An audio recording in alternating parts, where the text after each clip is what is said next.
ఆయన నిద్ర లేవక ముందు ఆవిడ నిద్ర లేచేవారు. ఆయనకి కావలసిన ఏర్పాట్లన్నీ చేసేవారు. ఆయన నిద్రపోతున్నప్పుడు కాళ్ళొత్తి ఆయన నిద్రపోయిన తరువాత ఆవిడ నిద్రపోయేవారు. ఆవిడ ఇంటికొచ్చిన అతిథుల్ని అంత సత్కరించేవారు. అందుకని మధ్యాహ్న నిద్ర కూడా లేదు ఆవిడికి. యజమాని భర్త తెలివిగా ఉండగా ఆమె నిద్రపోయిన సందర్భం భర్తకే తెలియదు. అంతటి మహాపతివ్రత, అంతగా భర్తని అనుగమించింది ఆవిడ. చాలా సంవత్సరాలు అయిపోయింది, సంతానం మాత్రం కలగలేదు. ఏమిటి సంతానం కలగలేదు వీళ్ళకని వీళ్ళకన్నా కూడా ఎక్కువ బెంగ పెట్టుకున్నవారు కామకోటి శాస్త్రి గారు. ఈ పిల్లని దత్తత చేసుకున్నాను, ఈ పిల్ల యొక్క గుణగణాలని చూసి ఇంత మంచి పిల్ల అని ఈ పిల్లని వరదరాజన్కి ఇచ్చి వివాహం చేశాను, కానీ ఈ పిల్లకి సంతానం కలగలేదని బెంగ పెట్టుకుని ఆయన కామాక్షి పరదేవతని ప్రార్థన చేశారు. ప్రార్థన చేసి, అమ్మా నాకు తెలుసున్న జ్యోతిష్యంలో గ్రహాల కదలికలు చూసి వీరిద్దరూ ఒకరికొకరు తగిన వారిని వివాహం చేశాను, సంతానం కలగట్లేదు. సంతానం కలగనప్పుడు ఆ గృహస్థాశ్రమం విఫలమైపోట్లా, అమ్మ సంతానాన్ని కటాక్షించమ్మా వీళ్ళకి అని ప్రార్థన చేస్తే ఆయనకి అమ్మవారు ఆయనకి స్వప్న దర్శనం ఇచ్చి, స్వప్నంలో కనపడి, ఓ కామశాస్త్రి, నీ కుమార్తెకు ఆవు పాలలోంచి చల్ల చేసి పైకి తీసినటువంటి వెన్న నాకు పూజ చేసి నైవేద్యం పెట్టి ఆ వెన్న ఆమెకిచ్చి తినిపించు, జ్ఞానకళ ఆమె కడుపున పుడుతుంది. వెంటనే మరునాడు ఆయన ఆవు పాలు తోడు పెట్టినటువంటి పెరుగు చిలికితే వచ్చినటువంటి వెన్న తీసి కామాక్షి పరదేవతకి నైవేద్యం పెట్టారు. పెట్టి అమ్మని ప్రార్థన చేసి ఆ వెన్న తీసుకెళ్లి మరకతమ్మ గారికి ఇచ్చారు. ఆ వెన్న తిన్న మరకతమ్మ గారు గర్భాన్ని ధరించింది. పరమేశ్వరానుగ్రహం కలిగితే ఎంతసేపండి ఏదైనా, నమ్మిన వాడికి నమ్మినంత. కాబట్టి ఆమె గర్భం ధరించారు. ఆమె గర్భంలో హస్తా నక్షత్రంలో శనివారం నాడు ఒక మహాపురుషుడు ఒక ఆయన జన్మించాడు. ఆ పిల్లవాడు పుట్టినప్పుడే చూస్తే ఏదో చిన్న సూర్యబింబమా అన్నట్లు వెలిగిపోతున్నాడు. చూశాడు తాతగారు కామకోటి శాస్త్రి గారు, ఇంత గొప్ప పిల్లవాడు కామాక్షి పరదేవతానుగ్రహంతో పుట్టాడు, జ్ఞానకళ పుట్టబోతోంది అంది అమ్మవారు, వీడు ఎంతటి మహాజ్ఞాని కావాలో అనుకున్నాడు. అనుకుని శనివారం నాడు పుట్టాడు కనుక వెంకటేశ్వర స్వామి వారి యొక్క ప్రసాదంగా భావన చేసి ఆ పిల్లవానికి తన పూర్వీకుల యొక్క పేరుని గుర్తుంచుకుని శేషాద్రి అని నామకరణం చేశారు. ఆ పిల్లవాడు పెరిగి పెద్దవాడు అవుతున్నాడు. ఆయన ఎప్పుడూ తనలో తాను ఏదో చింతన చేస్తున్నట్లుగా ఉండేవాడు ఆ పిల్లాడు. ఒక రోజున ఆ తల్లిగారు మరకతమ్మ గారు రోజు కామాక్షి పరదేవత దర్శనానికి వెళ్ళేది. ఈ పిల్లవాడిని ఎత్తుకుని ఆవిడ వెడుతోంది. ఆ కామాక్షి దర్శనానికి వెడుతుంటే ఆ రహదారికి రెండు వైపుల అంగళ్లలో బొమ్మలు అమ్ముతున్నారు. ఈ పిల్లవాడు అమ్మ చంకలోంచి కిందకి దిగి మెల్లిగా పరిగెత్తుకుంటూ వెళ్ళి అప్పుడే కొట్టు తెరిచాడు ఒక వ్యక్తి. నవనీత కృష్ణుడు అంటారు. నవనీత కృష్ణుడు అంటే వెన్న తింటున్న కృష్ణుడు. అది ప్రత్యేకంగా మీరు ఎప్పుడైనా చూడగలిగితే చూడండి, అది చాలా గొప్పగా ఉంటుంది. గురువాయూరులో కృష్ణ భగవానుని యొక్క మూల విరాట్ ఉన్న చోట కుడివైపు మీకు ప్రత్యేకంగా అది అనుమతిస్తేనే చూడగలరు, లేకపోతే కుదరదు. గోడ మీద ఉంటాడు, తామర పువ్వులో కూర్చుని వెన్న తింటుంటాడు. నవనీత కృష్ణ అంటారు. ఆ దర్శనం చాలా గొప్పది. ఆ నవనీత కృష్ణుని విగ్రహాన్ని కంచులో పోత పోసి విగ్రహాలు పెట్టి అమ్ముతున్నాడు ఒక వ్యక్తి. ఈ పిల్లవాడు ఈ జనంలో తప్పించుకుని పరుగు పరుగున వెళ్ళి ఆ కొట్టు అప్పుడే తెరిచి బొమ్మలు పేరుస్తున్న వ్యక్తి యొక్క చెయ్యి పట్టుకుని అన్నాడు, నాకు ఆ కృష్ణ పరమాత్మ విగ్రహం ఇవ్వవా, పూజ చేసుకుంటాను అన్నాడు. ఆ కొట్టు అతనికి చాలా ముచ్చటేసింది. ఏమిట్రా ఇంత చిన్న పిల్లాడు విగ్రహం ఇవ్వా, నేను పూజ చేసుకుంటానంటాడేమిటి? వెంటనే తీసి ఆ విగ్రహం ఆయన చేతిలో పెట్టాడు. ఆ పిల్లవాడు విగ్రహం పట్టుకుని తల్లి దగ్గరికి పరిగెత్తుకొచ్చాడు. తల్లి వెతుక్కుంటోంది ఏడి పిల్లవాడని. అమ్మా అమ్మా నేను స్వామిని తెచ్చుకున్నానమ్మా, పూజ చేసుకుంటానన్నాడు. అయ్యో ఎక్కడ తెచ్చావరా, తప్పు, అలా డబ్బులు ఇవ్వకుండా తేకూడదని తల్లి గబగబా అంగడి దగ్గరికి వెళ్ళి, ఏవో పిల్లవాడు తెలియక అడిగాడు, ఆయన డబ్బులు ఇస్తానది. ఆయన అన్నాడు, ఆ పిల్లవాడు వచ్చి అడిగిన ఆర్తి చూస్తే ముచ్చటేసిందమ్మా, స్వామిని ఇవ్వవా, పూజ చేసుకుంటా అన్నాడు. వద్దులే అమ్మా డబ్బులు, ఇంకా నాకు బోణి అవ్వలేదు, అయినా పిల్లవాడిని చూస్తే నాకు ఎందుకో ఇవ్వాలనిపించింది, తీసుకెళ్ళమ్మా అన్నాడు. ఆ నవనీత కృష్ణుడిని పట్టుకుని కామాక్షి అమ్మవారి దర్శనం చేశారు, వెనక్కి వెళ్ళిపోయారు. ఇంటికి వెళ్ళిపోయారు. మర్నాడు పిల్లాడిని ఎత్తుకుని మళ్ళీ బయలుదేరింది మరకతమ్మ గారు. ఆవిడ రోజు కామాక్షి పరదేవత దర్శనం చేసేది. గుడిలోకి వెడుతోంది. ఈ అంగళ్ళలో ముందు రోజు ఆ కంచు విగ్రహాన్ని అమ్మినటువంటి వ్యక్తి పరుగు పరుగున వచ్చాడు. బంగారు చేతుల శేషాద్రి, బంగారు చేతుల శేషాద్రి అని అరుస్తూ వచ్చాడు. హస్త నక్షత్రం లోకాన్ని పరిపాలించగలదు అని. హస్త అంత గొప్ప నక్షత్రం కాబట్టి పరుగు పరుగున వచ్చి బంగారు చేతుల శేషాద్రి అని పిల్లవాడి 2 చేతులు పట్టుకుని తల మీద పెట్టుకుని ఆ పిల్లవాడి కాళ్ళ మీద పడిపోయాడు. తల్లిగారు తెల్లబోయారు. ఏమైందయా, ఎందుకు అలా పిల్లాడి కాళ్ళ మీద పడిపోతున్నావు, చేతులు పట్టుకుంటున్నావు, బంగారు చేతులు అంటావు, ఏమిటి అల్లరంది అంటే ఆయన అన్నాడు, అమ్మా ఇన్నాళ్ళ నుంచి ఇక్కడ ఇవి అమ్ముతున్నాను, ఎంత పెద్ద తిరణాళ్లు జరిగినా 100 విగ్రహాలు అమ్మిన రోజు లేదు. కొట్టు తెరవగానే ఈ పిల్లవాడు వచ్చి నాకొక్క స్వామిని ఇవ్వవా, పూజ చేసుకుంటానన్నాడు. అమ్మా నువ్వు చెప్తే నమ్మవు, నిన్న ఒక్కరోజు 1000 విగ్రహాలు అమ్మానమ్మా ఈ పిల్లవాడు చేత్తో ముట్టుకుంటే అన్నాడు. ఒక్కరోజు 1000 విగ్రహాలు. అప్పటి నుంచి ఆ పిల్లవాడిని బంగారు చేతుల శేషాద్రి అని పిలుస్తూ ఉండేవారు. అరుణాచలము ఎర్రగా ఉండేటటువంటి పర్వతం కనుక అరుణాచలం అని పేరు. పరమశివుని యొక్క స్వరూపంలోని ఎర్రని రంగు ఉన్నది అని యజుర్వేదం. సౌయస్తామ్రౌ అరుణవుతవు మంగళ అని. అందుకని ఎర్రని వర్ణం ఉన్నటువంటి అరుణాచలేశ్వరుడు వెలిసినటువంటి క్షేత్రం కనుక అరుణాచలం. కాదు, రుణము అంటే అనుబంధము అని.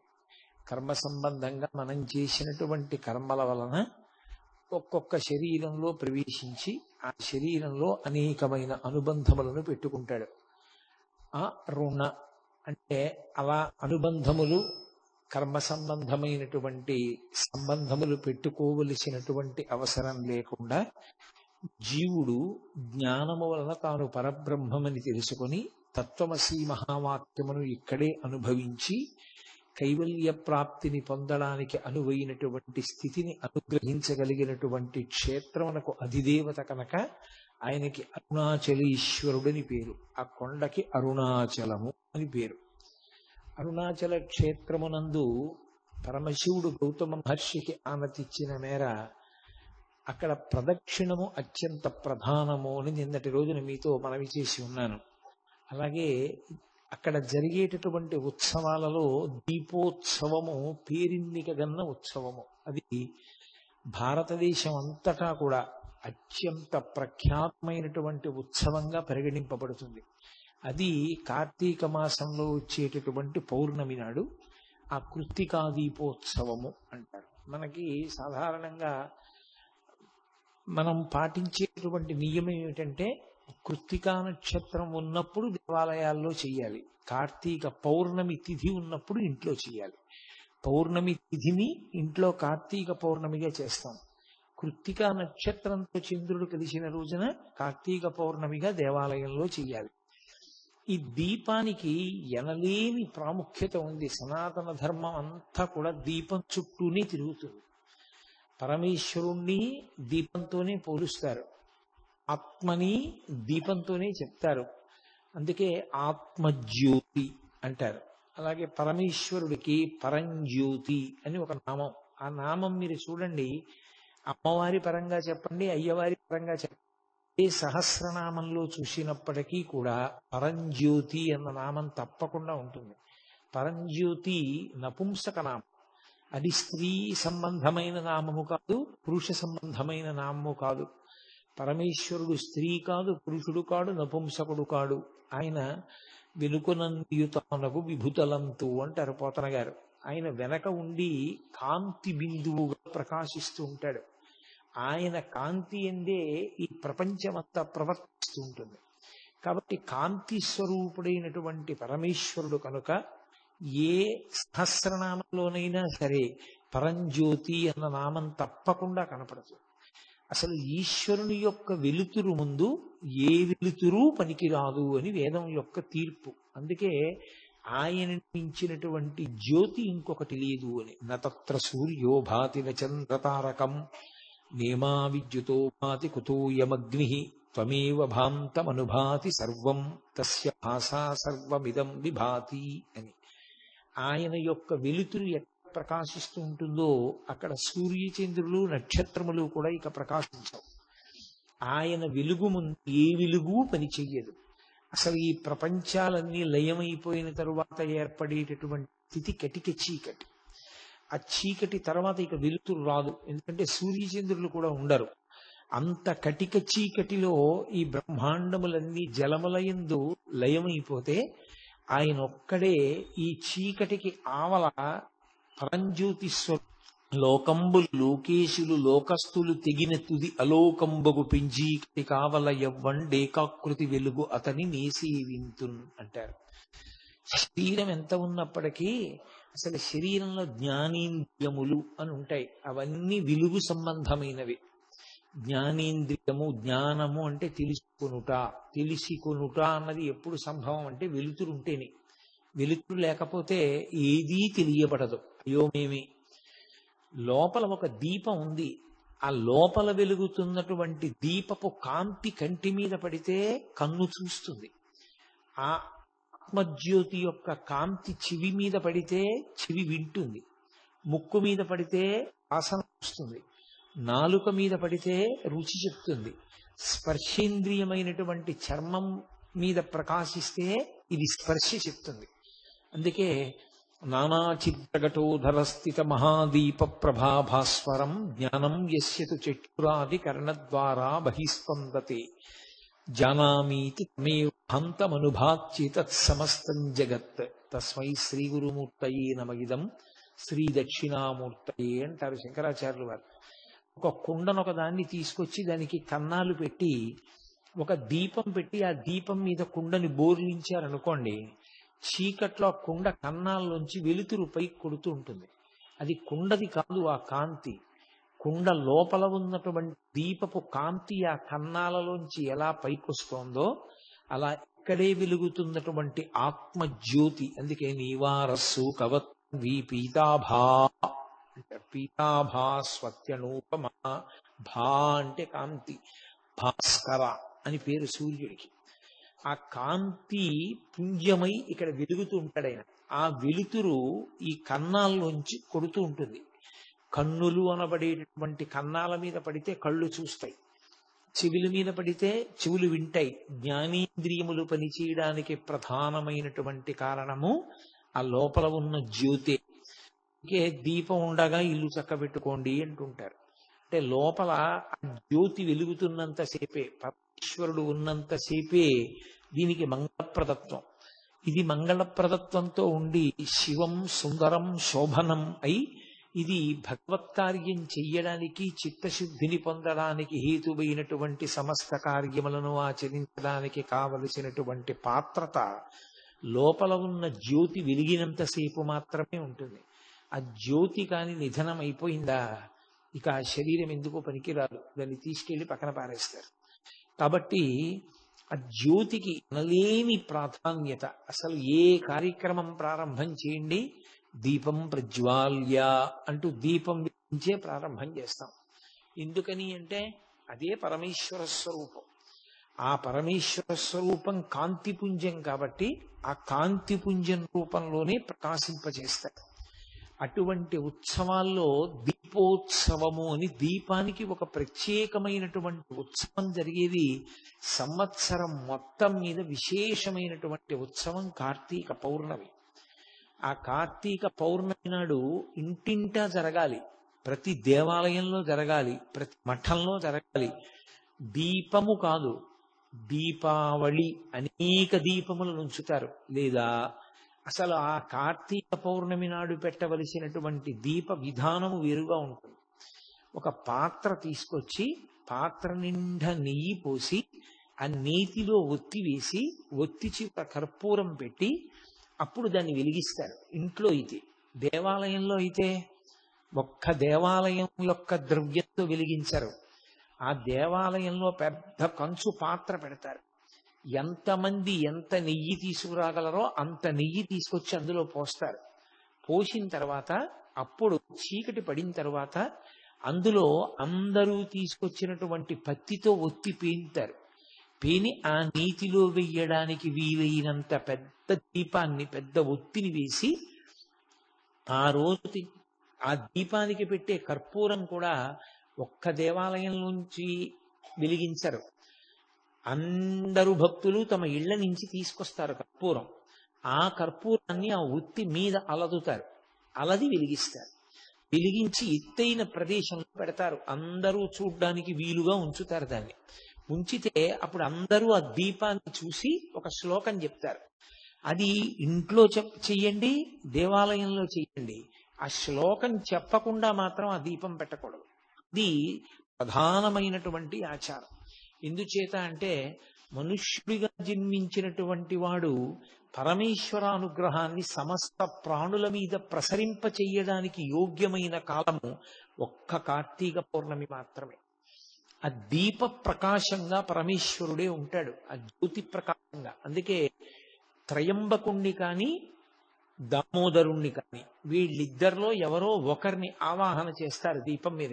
దామోదరం ఆవాహయామి అని త్రయంబకమావాహయామి అని కాని అని అక్షతలు వేసి అప్పుడు ఆ దీపపు కాంతి వంక చూస్తూ అందరూ కలిపి ఒక శ్లోకం చెప్తారు.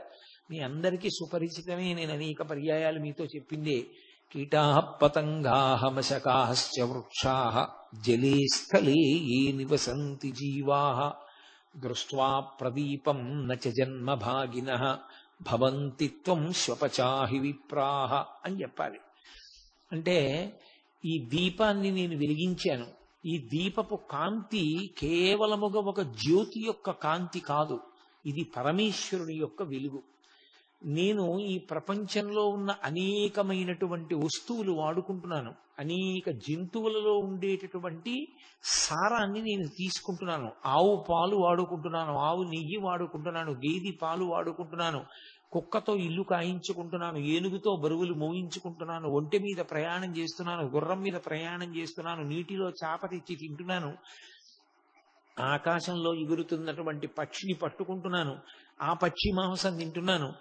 నేను ఎగరకుండా పక్షి మాత్రమే ఎగరడానికి ఉన్నటువంటి ఆకాశంలో విమానంలో తిరుగుతున్నాను, నీటిలో ఓడ మీద తిరుగుతున్నాను, భూమి మీద నడుస్తున్నాను. పరమేశ్వరుడు ఒక్కొక్క ప్రాణికి ఒక్కొక్క పథాన్ని నిర్ణయిస్తే నేను మాత్రం అన్నీ అనుభవిస్తున్నాను. ఆ ప్రాణులన్నింటినీ ఉద్ధరించవలసినటువంటి కర్తవ్యం కూడా నా మీద ఉన్నది అనేటటువంటి బాధ్యతతో ఆ రోజున కర్తవ్యతానిష్టతో ఆ దీపాన్ని వెలిగించి చెప్తారు. కీటాః పతంగాః మశకాశ్చ వృక్షాః.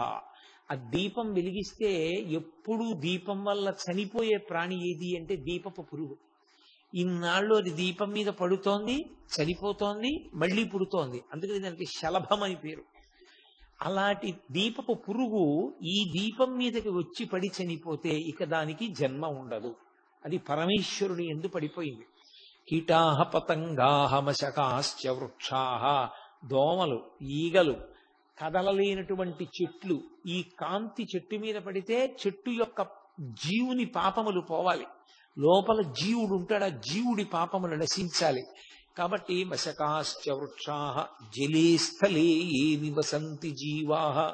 నీటిలో ఉండేటటువంటి ప్రాణులు, భూమి మీద ఉండే ప్రాణులు, ఈ కాంతి పడడం వల్ల ఆయా ప్రాణులన్నీ కూడా ఈశ్వరానుగ్రహంగా తమ పాపములు పోగొట్టుకుని పరమేశ్వరుడికి దగ్గరవ్వాలి. భవంతి త్వం శ్వపచాహి విప్రాః. అసలు భగవంతుడు వేదము అన్న రెండు మాటలు పక్కన పెట్టి దేని కొరకు బ్రతుకుతున్నాడు అంటే కడుపు నింపుకోవడం కోసం. కడుపు నింపుకుంటే కంటికి నిద్ర, నిద్ర లేస్తే కడుపు నింపుకోవడం, ఈ రెండు ఉంటే భోగం అనుభవించడం. ఇది తప్ప అసలు భగవంతుడన్నవాడొకడు ఉన్నాడని భగవంతుని గురించి ఉపాసన చెయ్యాలనేటటువంటి జ్ఞానము కించిత్ కూడా లేకుండా ప్రవర్తించి జీవితాన్ని పాడు చేసుకుంటున్న వాడి మీద కూడా ఈ దీపం పడిన కారణం చేత వచ్చే జన్మలో వేదాన్ని సాకల్యంగా చదువుకుని వేదాన్ని ప్రమాణంగా తీసుకుని తన జీవితాన్ని ఉద్ధరించుకోగలిగినటువంటి గొప్ప విద్వాంసుడుగాక అని సమస్త లోకము యొక్క శ్రేయస్సుని కోరి వెలిగిస్తారు ఆ దీపాన్ని. మనకి కార్తీక పౌర్ణమి అంటే మనమందరం కూడా అలా వెలిగిస్తాం. ఎందుకంటే నేను మీతో మనవి చేశాను, దీపంతో ప్రారంభం, దీపంతో అంతం. దీపమే ప్రధానం.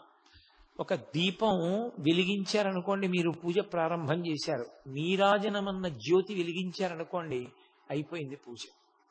ఒక దీపం వెలిగిస్తే పూజ ప్రారంభం చేశారు. ఎందుకని? ఆ దీపం వెలిగించారు అంటే దీపం కంటికి సంకేతం. పరమేశ్వరుడు కన్ను ఇచ్చాడు కాబట్టి నేను ఎక్కడికైనా వెళ్ళగలుగుతున్నాను, పుస్తకం చదవగలుగుతున్నాను, ప్రమాణాన్ని తెలుసుకోగలుగుతున్నాను. అది నన్ను మంచి వైపుకి నడిపించడానికి నాయకత్వం వహిస్తోంది కన్ను. భగవన్మూర్తిని చూసి సంతోషిస్తున్నాను. ఈ కన్ను ఇచ్చినందుకు పరమేశ్వరుడికి కృతజ్ఞతగా దీపం పెడతారు. ఆ కాంతిలో పూజ ప్రారంభం. దేవాలయంలో దీపం అయితే అది గురువు గారు.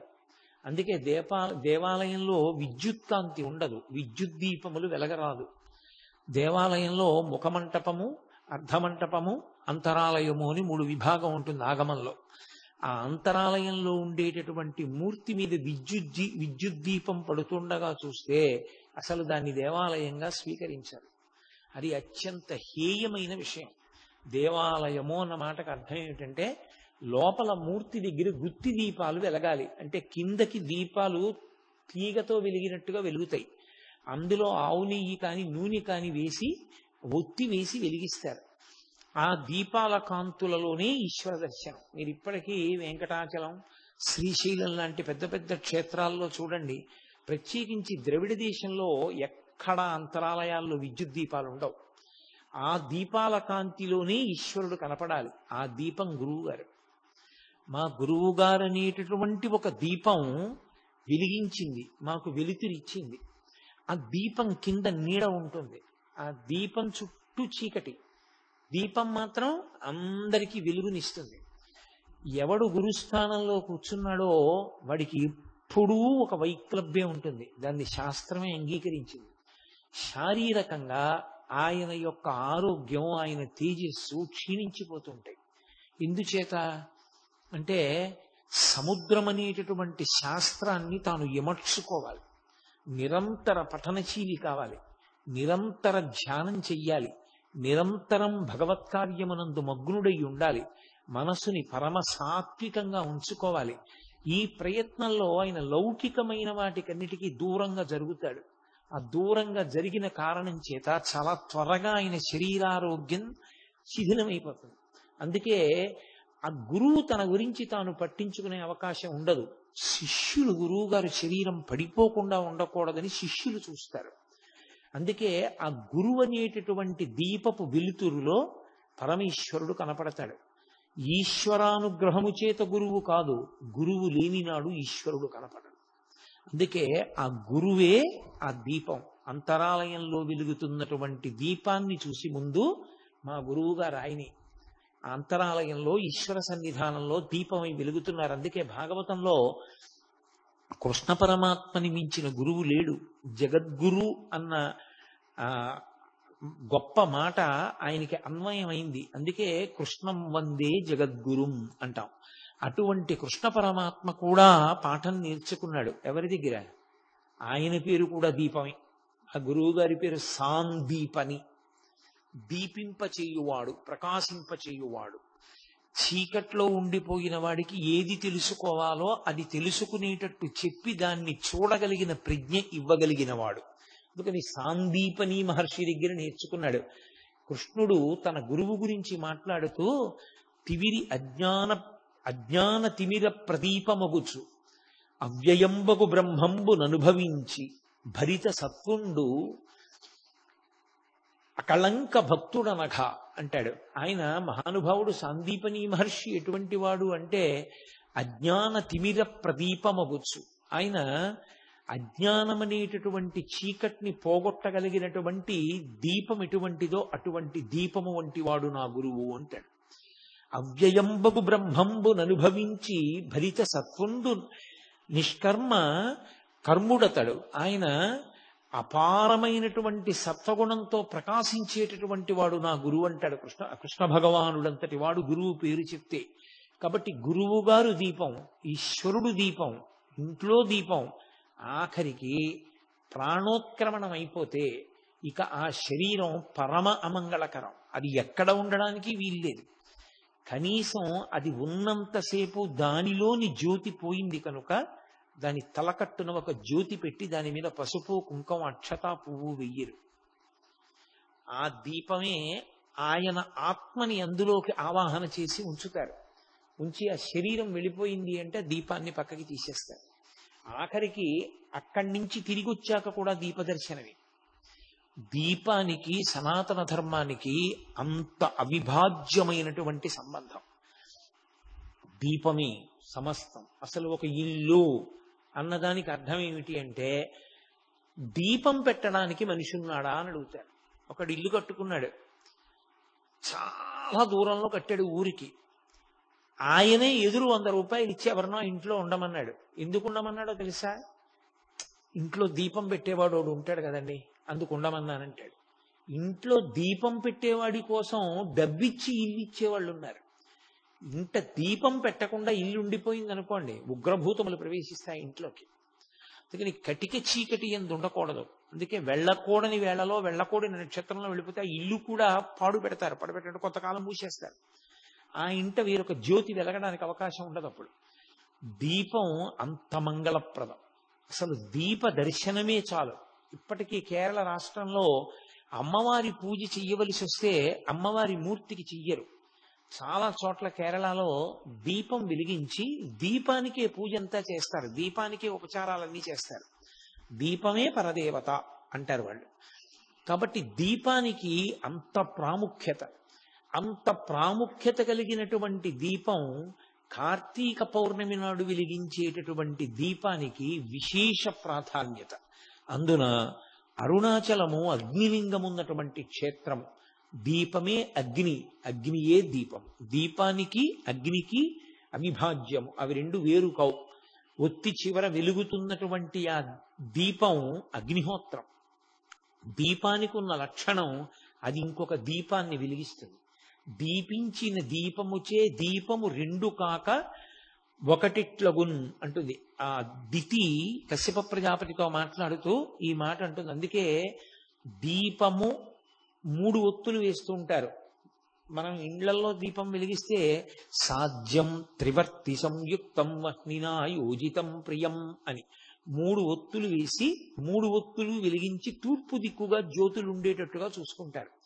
ఇల్లు అభివృద్ధిలోకి రావాలి అనుకున్న వాళ్ళు, ఇల్లు సుఖ సంతోషాలతో ఉండాలనుకున్న వాళ్ళు, అలాగే వ్యాపార సంస్థలు జయప్రదంగా ఉండాలనుకున్న వాళ్ళ చోట్ల దీపాన్ని 3 ఒత్తులతో వెలిగించి ఆ 3 జ్యోతులు తూర్పు ముఖంగా వెలగాలి. తూర్పు ముఖంగా వెలుగుతున్నాయి అంటే అభ్యున్నతిని కోరుకుంటున్నాడు అని గుర్తు. తాను తూర్పుని చూస్తాడు. 3 ఒత్తుల యొక్క జ్యోతులు తూర్పుకి వెలుగుతూ ఉంటాయి. ఆ వెలుగుతున్నటువంటి ఆ దీపం ఉన్నదే, అది సమస్త అభ్యున్నతికి కారణం. మన వాళ్ళకి అన్నిటికన్నా పట్టింపు ఎక్కడుంటుందంటే, దీపం ఆరిపోయింది అన్న మాట కూడా అనరు. దీపం కొండెక్కిపోయింది అంటారు. మీరు చూడండి, 2 మాటలు మీకు తరచుగా వినపడతాయి జీవితంలో. కథ కంచికి వెళ్ళిపోయింది అంటారు. 2 దీపం కొండెక్కిపోయింది అంటారు. దీపం కొండెక్కి ఎలా వెళ్ళిపోతుంది?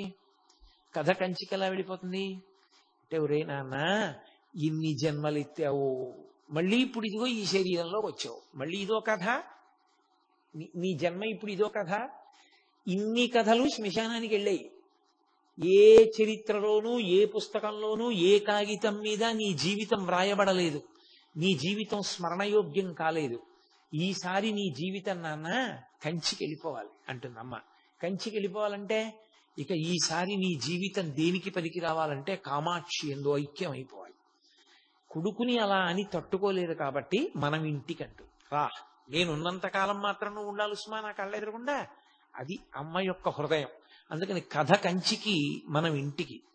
దీపం కొండెక్కింది. దీపం కొండెక్కింది అంటే కొండ మీద ఈశ్వరుడు ఉంటాడు. మనకి సనాతన ధర్మంలో అదో గమ్మత్తు. దాన్ని చూసి ఇప్పుడు కొత్తగా అంటించుకుంటున్నాయి కొన్ని ధర్మాలు, కొన్ని విశ్వాసాలు. కొండ మీద ఈశ్వరుడు ఉండేటటువంటి ఏకైక ధర్మము సనాతన ధర్మము. అది ఎవడో వెళ్ళి పెట్టింది కాదు. పరమేశ్వరుడు తనంత తాను స్వయంభువు కొండల మీద. అందుకే శేషాచల పర్వతం మీద, సింహాచల పర్వతం మీద, శ్రీశైల పర్వతం మీద ఆయన కొండ మీద ఉంటుంటాడు. ఏమిటి ఆయనకి సరదా? కొండ మీద ఉండడం ఆయన సరదా కోసం కాదు. ఉత్ అని ఒక మాట దాన్ని సంస్కృతంలో ఎక్కువగా వాడుతుంటారు. ఉత్సవము అంటే ఉత్.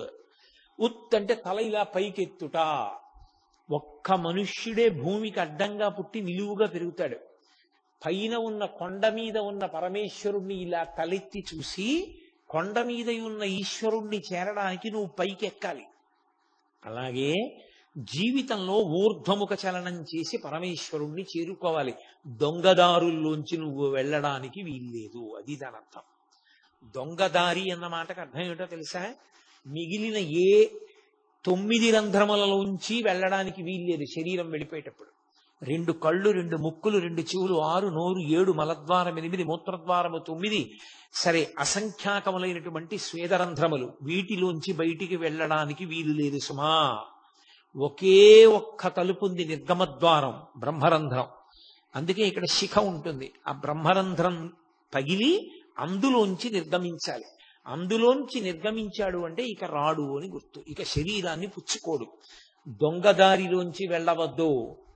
దీపం కొండెక్కిపోయింది అంటే బ్రహ్మరంధ్ర భేదనం చేసుకుని నీలో ఉన్న జ్యోతి కూడా అలాగే కొండెక్కి ఈశ్వరుని ఎందుకు కలిసిపోవాలి తప్ప దొంగదారిలో కిందకెళ్ళవద్దు, రాజమార్గంలో పైకి వెళ్ళు. అందుకే దేవాలయంలోకి వెళితే అంతరాలయానికి బయటికి వెళ్ళిపోయే ద్వారం ఉండకూడదు. ఆగమంలో మీరు చూడండి, అంతరాలయం ఉందనుకోండి, అంతరాలయానికి వెనక గోడకి తలుపు ఉండదు. మీరు ఎప్పుడైనా చూడండి, లోపల గోడలు మూసుకుని ఉంటాయి, ద్వారం ఉంటుంది. అసలు కంచికైతే రాజద్వారమే మళ్ళీ నిష్క్రమణ ద్వారం. లోపలికి వెళ్ళి మీరు ఈశ్వరుణ్ణి దాటి ఒక్క అడుగు వేసి ద్వారంలోంచి బయటికి వెళ్ళే అవకాశం ఉండకూడదు. అలా ఉందనుకోండి, అది శాస్త్ర విరుద్ధం, అది కాదు జీవిత ప్రయోజనం. ఈశ్వరుణ్ణి దాటి తలుపు తీసుకుని వెళ్ళడానికి నీకేం లేదు ఇంకా జీవితంలో. ఈశ్వరుడే చివరి హద్దు, అంతే. అందుకే అక్కడికి వెళ్ళి చూసి వెనక్కి వస్తాడు. వెనక్కి వచ్చి పృష్ఠభాగం చూపించకుండా వెనక్కి వచ్చి బయట కూర్చోవాలి. కూర్చుని ధ్యానం చెయ్యాలి. తనేం చూశాడో దాని వెందు మనసు మగ్నం చెయ్యాలి. అంటే జీవితంలో చిట్ట చివరి ప్రయోజనం ఆ ఈశ్వరుని యందు ఐక్యం అయిపోవడమే తప్ప దాటడానికి లేదు. దాటి వెళ్ళిపోవడానికి ఇంకొకటి లేదు, ఈశ్వరుణ్ణి దాటి వెళ్ళడానికి ఇంకొకటి లేదు నీకు జీవితంలో. ఈశ్వరుణ్ణి దాటి వెళ్ళిపోయి ఇంకొక చోటకి వెళ్ళడానికి నీకు మార్గము లేదు. అదే అంతిమం, అదే మనుష్య జీవిత ప్రయోజనం. అందుకే అంతరాలయాల వెనక గోడకి ఇక తలుపు ఉండదు ఆగమంలో. ఋషులు ఏదైనా ఆలోచించి నిర్ణయం చేస్తే అంత జాగ్రత్తగా నిర్ణయం చేశారు. దేవాలయ వ్యవస్థ దేని కొరకు వచ్చింది అంటే మనిషి జీవితాన్ని ఎలా బ్రతకాలో ఆలయం నేర్పుతుంది. అందుకే ఆలయం ఎలా ఉంటుందో మనుష్యుడు ఎలా ఉంటాడు, మనుష్యుడు ఎలా ఉంటాడో ఆలయం అలా ఉంటుంది. మనిషికి తల ఎలా ఉంటుందో దేవాలయానికి ఉండేటటువంటి పైన రాజగోపురం అలా ఉంటుంది. దానికి కలశలుంటాయి, కుంభాభిషేకం అలా ఉంటుంది, లోపల మూర్తి ఉంటుంది, ఇక్కడ ఈశ్వరుడు ఉంటాడు. అందుకే దేహో దేవాలయ ప్రోక్త జీవో దేవ సనాతన. దేవాలయము మనుష్య శరీరము ఒక్కలాగే నిర్మాణం చేయబడి ఉంటాయి. రెండిటి ఆకలి ఒక్కలాగే ఉంటుంది. ఆకలి ఇక్కడ వేస్తుంది, లోపలగా పడేస్తారు. పరమేశ్వరుడికి ఆకలి ఉంటుంది ప్రాణప్రతిష్ఠ చేస్తే. నువ్వు ఎంత జాగ్రత్తగా అన్నం తింటావో ఈశ్వరుడికి అంత శౌచంతోటే నైవేద్యం పెట్టాలి. దాని వలనే ఆ మూర్తి వైభవం నిలబడుతుంది. కాబట్టి ఆగమం అంత జాగ్రత్తగా ఋషులు చెప్పడానికి కారణం అదే. పూజ ప్రారంభం దీపంతో, పూజ పూర్తి నీరాజనంతో. నీరాజనం కూడా జ్యోతే, కానీ తెల్లని కర్పూర కళిక వెలిగిస్తాం. అది చాలా తొందరగా ఘనం నుంచి ద్రవమై, ద్రవం నుంచి వాయు రూపాన్ని పొందేస్తుంది, అమిత వేగంతో పొందుతుంది. మీరు ఎప్పుడైనా నీరాజనం వెలిగించినప్పుడు చూడండి, అది కొద్దిగా నీరు కింద మారిపోతుంటుంది. అందులో ఆఖరణ వెలిగేటప్పుడు చూస్తే ఇక కర్పూర కళిక కనపడదు, దాని బదులు కొద్దిగా నీరులో ఉంటుంది, అదే వెలుగుతుంది. వెలిగి చాలా తొందరగా వెలిగి పొగ రూపంలో ఆవిరైపోయి అంతర్ధానం అవుతుంది. నేను ఉపాసనలో భగవంతుడి నుంచి విడివడి జీవుడిగా తిరుగుతున్నాను.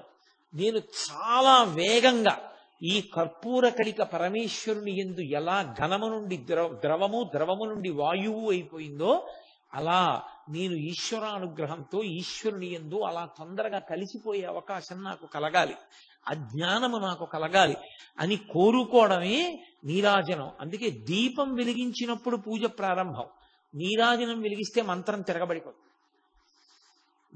దీపం వెలిగించి పూజ మొదలు పెడితే ధర్మార్థ కామ మోక్ష చతుర్విధ పురుషార్థ ఫల సిద్ధ్యర్థం అంటూ పూజ నేను చేస్తున్నాను, ఈ ప్రయోజనానికి చేస్తున్నాను. నీరాజనం దగ్గరికి వస్తే ఉమాకాంతాయ కాంతాయ కామితార్థప్రదాయిని శ్రీగిరీశాయ దేవాయ మలినాథాయ మంగళం. ఈశ్వరుడికి మంగళం అవుగాక. మరి అదేమిటి ఈశ్వరుడికి మంగళం అవ్వాలని చెప్పడం ఏంటి? నీకు మంగళం అవ్వాలని చెప్తావా, ఈశ్వరుడికి మంగళం అవ్వాలని చెప్తావా? ప్రేమ పొంగి పొర్లిపోతే భక్తికి చిట్ట చివర నీ లోపల ఉన్న ప్రేమ జ్యోతి వెలిగిపోతే అది నీరాజన రూపంలో ఇచ్చి మంత్రాన్ని తిరగేసి పాడతారు నీరాజనాన్ని. అది మంగళహారతి.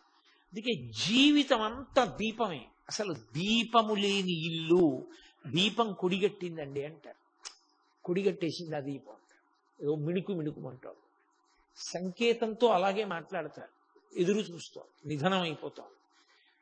శరీరం శుష్కించిపోయి మళ్ళీ ఇక వెళ్ళిపోయే సమయం ఆసన్నమైన అవే మాటలు. ఆ ఇంటి దీపం నేను ఎందుకు అనాలి అమంగళకరమైన మాట అని పూర్తి చేస్తారు.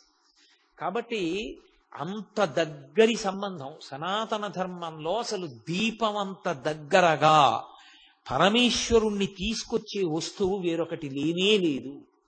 గురువుని చెప్పండి దీపమే, ఈశ్వరుణ్ణి చెప్పండి దీపమే. ఈ రెండూ దీపంతో చెప్తారు. అటువంటి దీపం ఇంట లేకుండా ఉండకూడదు.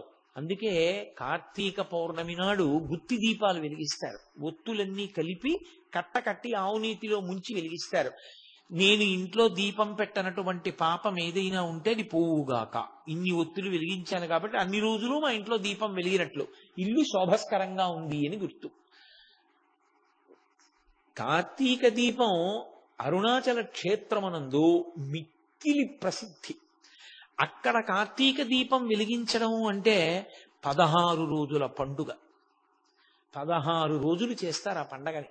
మీరు ఎప్పుడూ ఒకటి గుర్తుపెట్టుకోండి, 16 అంకెకి సనాతన ధర్మంలో విశేషమైనటువంటి ప్రాధాన్యత. షోడశి అమ్మవారు 16 కళలతో ఉంటుంది. చంద్రుడు 16 కళలతో ఉంటాడు. మనుష్యునకు 16 సంస్కారములు చేస్తారు.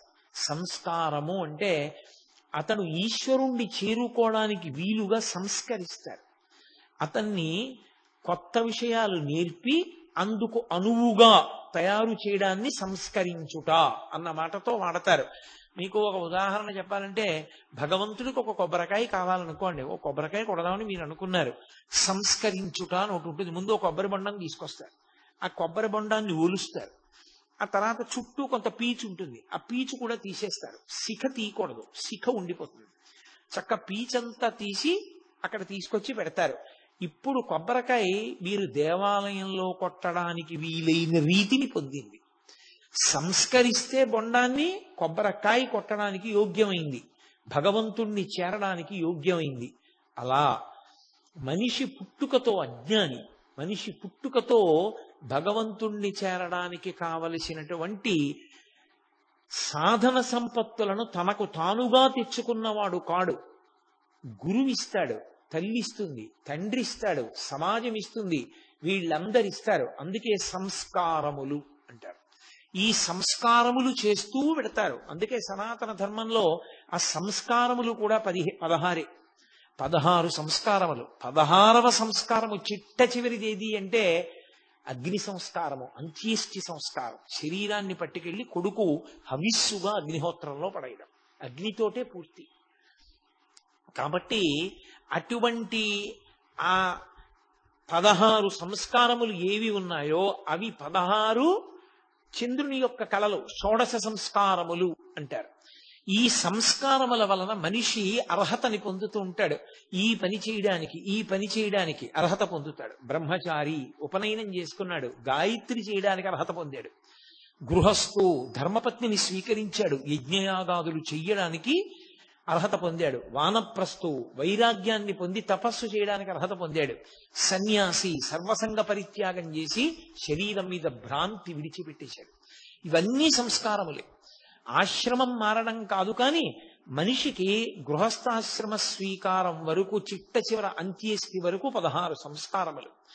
ఈ 16 సంస్కారములు మనిషిని ఎలా తీర్చిదిద్దుతాయో అలా అక్కడ 16 రోజుల పండుగగా కార్తీక పౌర్ణమి కృత్తికా దీపోత్సవం చేస్తారు.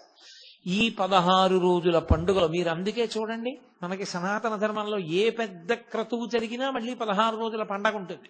పెళ్లి జరిగింది అనుకోండి, 16 రోజుల పండగ చేశారండి అంటారు. 16 రోజుల పండుగలో మొదటి 3 రోజులు దేవతలందరికీ తెలియచేస్తారు. దేవతలందరినీ ఆహ్వానం పలుకుతారు. వాళ్ళు సిద్ధపడాలి. ముందు దేవతలు సిద్ధంగా ఉండాలి ఆ ఉత్సవానికి. మనం చూడండి, ధ్వజారోహణము అని ఒక కార్యం చేస్తాం. బ్రహ్మోత్సవం చేసేటప్పుడు ధ్వజాన్ని పైకెత్తుతాం.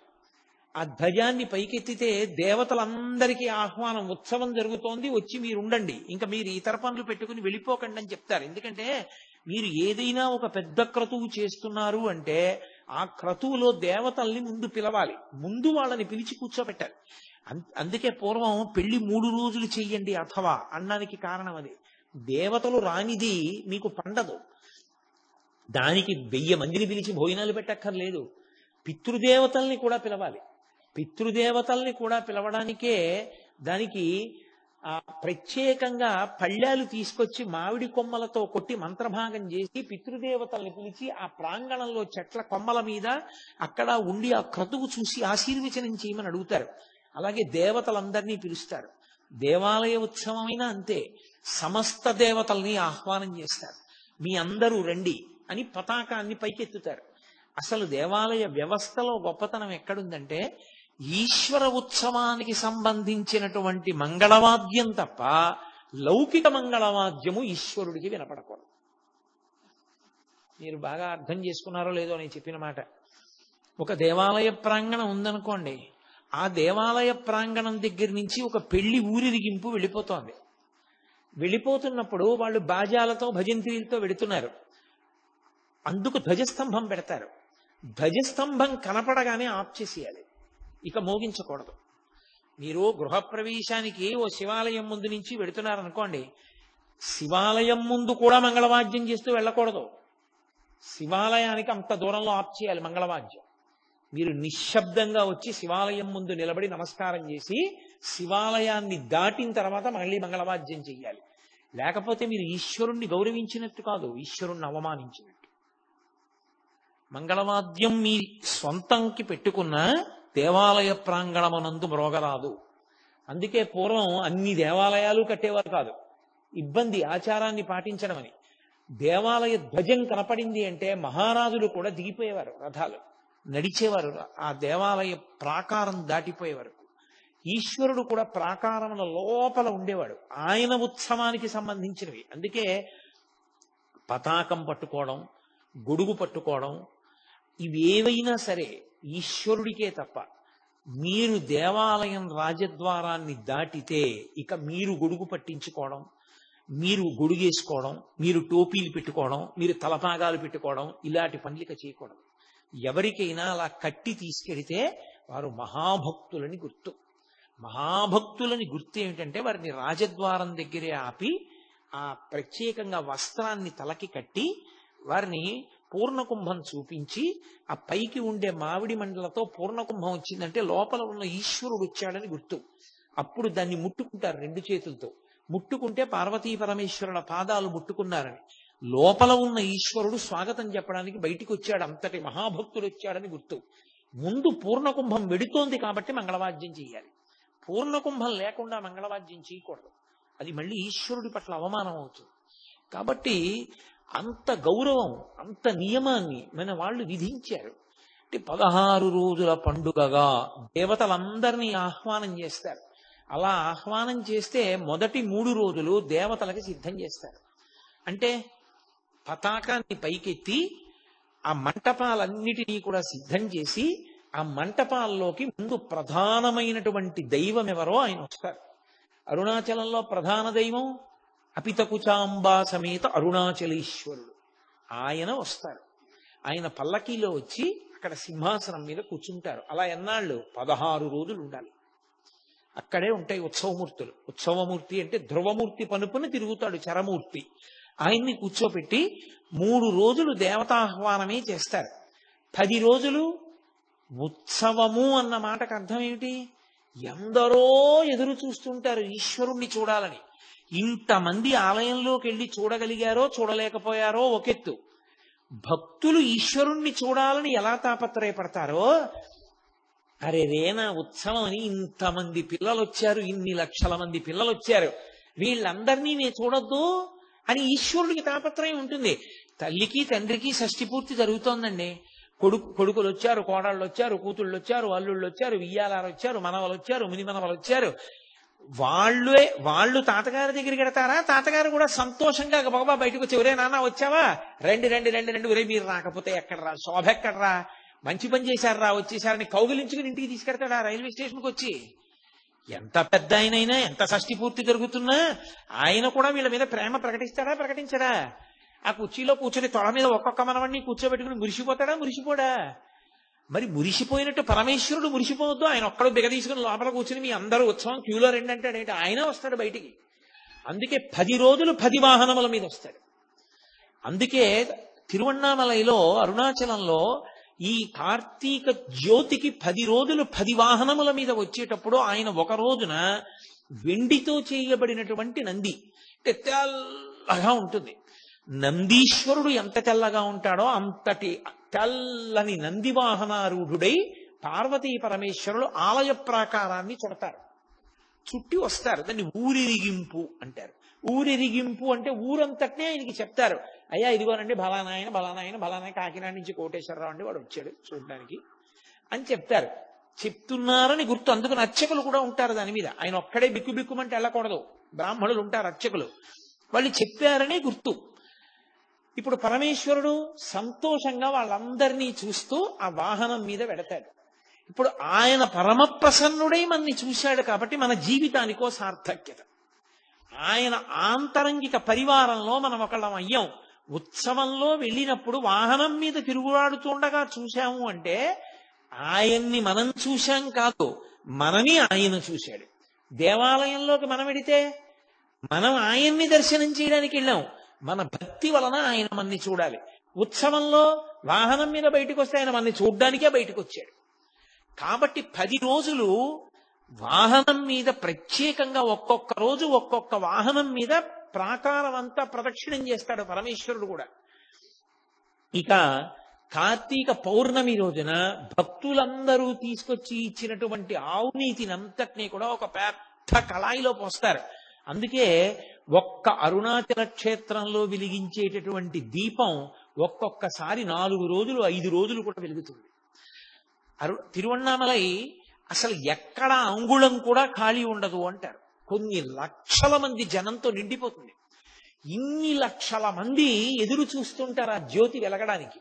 కొంతమంది ఔత్సాహికులు ఆ జ్యోతిని వెలిగించడానికి పెద్ద పాత్ర ఆవు నెయ్యి పోసి ఒత్తి వేసి తీసుకెడుతుంటే దాంతో పాటే పెడతారు పైకి. ఇంతమంది భక్తులు ఇచ్చినటువంటి కర్పూరాన్ని ఆ ఒత్తికి అలదుతారు. అలది చీకటి పడిన తరువాత వెలిగిస్తారు. అది ఇలా వెలుగు కనపడగానే ఒక్కసారి అరుణాచలం అంతా మార్మోగిపోతుంది. అరుణాచల శివ అరుణాచల శివ అరుణాచల శివ అరుణాచల అని ప్రత్యేకంగా అదే పలుకుతారు. ఆ 4 నామాలు పలుకుతారు. అరుణాచల శివ అరుణాచల శివ అరుణాచల శివ అరుణాచల అని.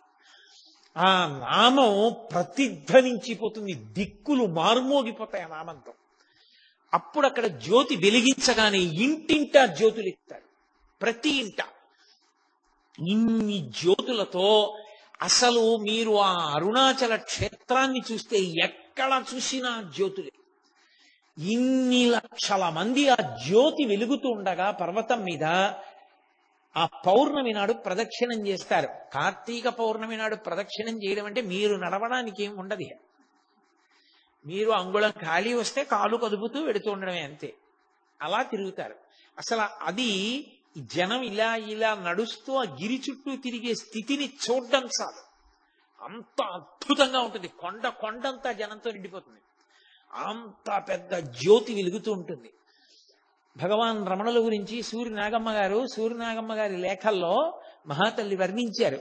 ఆ అరుణాచల జ్యోతి వెలిగించేటటువంటి రోజున రమణులు సాయంకాలం 4:30-5 అయ్యేటప్పటికి స్నానం చేసేసి వారు నడిచి వస్తుంటే ఆయనకి ఎంత సంతోషం. కార్తీక పౌర్ణమి వచ్చిందంటే ఆయన నడిచి వస్తున్న పరమశివుళ్ళ ఉండేవారు. ఆయన నడిచి వస్తుంటే అక్కడ సోఫా వేసేవారు, పట్టె మంచం లాంటిది. దాని మీద వచ్చి కూర్చునేవారు.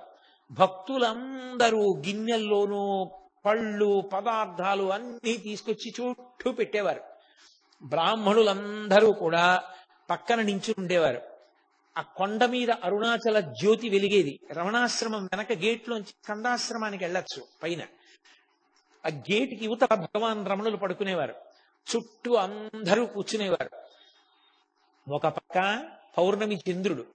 ఆ జ్యోతిని వెలిగించగానే రమణుల సన్నిధానంలో కూడా బల్ల మీద జ్యోతి వెలిగించేవారు. వెలిగించగానే బ్రాహ్మణులందరూ లేచి నిలబడి నకర్మణాన ప్రజాధనీన త్యాగేనైకే అమృతత్వమానసో పరీడనాకం నిహితం గుహాయాం విభ్రాజతే తద్యతయో విశంతి అని కైవల్యోపనిషత్ మంత్రం చెప్పేవారు. మంత్రం చెప్పిన తర్వాత అప్పుడు రమణులు తనలో తాను ధ్యాన పారవస్యంలో ఉండేవారు. సూర్య నాగమ్మ గారు రాసుకున్నారు, నా జన్మ సౌభాగ్యం పండింది.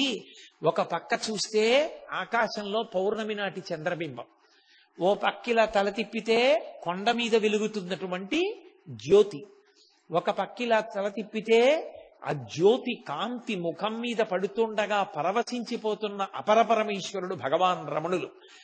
ఏకకాలంలో మూడిటిని దర్శనం చేసి నా జన్మ ధన్యమైందని రాసుకున్నారు ఆవిడ.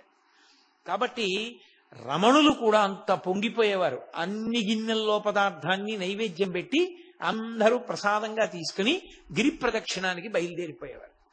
అసలు జీవితంలో ఒక్కసారైనా అనుభవించాలి. కానీ ఈ మాట మీకు చెప్పడానికి నేను సిగ్గుపడుతున్నాను. ఎందుచేత అంటే ఇంచుమించుగా నన్ను ఒక 5-6 సంవత్సరముల నుంచి కార్తీక పౌర్ణమి కృత్తికా దీపం వెలిగించే రోజున కోటేశ్వరారు రండి అరుణాచలం అని నన్ను ఆహ్వానిస్తూనే ఉన్నారు.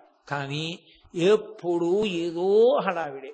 ఇప్పటి వరకు నేను మాత్రం కార్తీక పౌర్ణమి జ్యోతి వెలిగించినప్పుడు వెళ్ళలేకపోయాను. ఈ సంవత్సరం అరుణాచల వైభవం చెప్పిన ఫలితాన్ని అడ్డుపెట్టి పరమేశ్వరుడు వచ్చే సంవత్సరం నేను వెళ్ళడానికి నాకు అవకాశం ఇస్తాడనుకుంటున్నాను. కాబట్టి ఆ కృత్తికా దీపోత్సవం అంత గొప్ప దీపోత్సవం. అది చూసి తీరాలి. ఆ దీపమే పరమేశ్వరుడు, ఆ దీపమే అమ్మవారు, ఆ దీపమే సద్గురువు, అన్నీ ఆ దీపమే. అటువంటి అద్భుతమైనటువంటి ఆ కృత్తికా దీపోత్సవం నాడు తిరువణ్ణామలై పెట్టింది పేరు ఈ ఉత్సవం చేయడానికి. అంత అద్భుతంగా జరిగి 3, 4, 5 రోజులు ఆ జ్యోతి అలా వెలుగుతూనే ఉంటుంది. అలా చూస్తూనే ఉంటారు. ద్రవిడ దేశ సంప్రదాయంలో కృత్తికా దీపోత్సవానికి ముందు భరణి దీపాలని పెడతారు ఇంట్లో.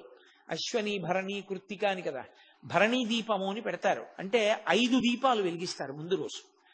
ఆ 5 దీపాలు దేనికి సంకేతము అంటే పరమశివుని యొక్క 5 ముఖాలు, సజ్జోజాత అఘోర తత్పురుష వామదేవ ఈశానములు కాదు కాదు పంచభూతములు.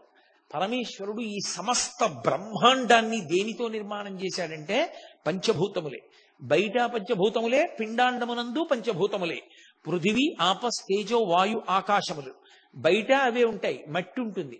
బయట ఆకాశము, బయట నీరు, బయట నిప్పు, బయట పృథివీ ఆపస్ తేజో వాయు గాలి. ఇక్కడ పృథివీ, నీరు, గాలి, అగ్ని, వాయువు అవే ఉంటాయి. ఈ 5 ఒకదాంతో ఒకటి సమన్వయమైనంత కాలం బ్రతికున్నాడని గుర్తు. దీంతో ఇది సమన్వయం అవ్వకపోతే ఇది ఆగిపోయిందని గుర్తు. మీకు నేను ఒక ఉదాహరణ చెప్పాలి అంటే, ఇందులో పృథివీ లేదు. పృథివీ లేదంటే ఇందులో అన్నం లేదు, ఆకలేస్తోంది. బయట నుంచి పృథివీ అంటే ఓ యాపిల్ పండు తెచ్చి ఇందులో పడేశాడు, తిన్నాడు. అందులో పృథివీలో ఉన్న యాపిల్ పండు అనే పృథివిని పిండాండం పుచ్చుకుంది, జీర్ణం చేసుకుంది. కొంత పిప్పి మిగిలిపోయింది. ఎవరు పుచ్చుకుంటారు?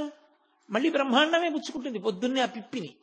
మళ్ళీ దీనికి దాహం వేసింది, బ్రహ్మాండంలో నీళ్లు పట్టుకొచ్చి పిండాండంలో పోస్తాడు. పిండాండంలో నీళ్లు మిగిలిపోయి బ్రహ్మాండంలో వదిలిపెట్టేస్తాడు.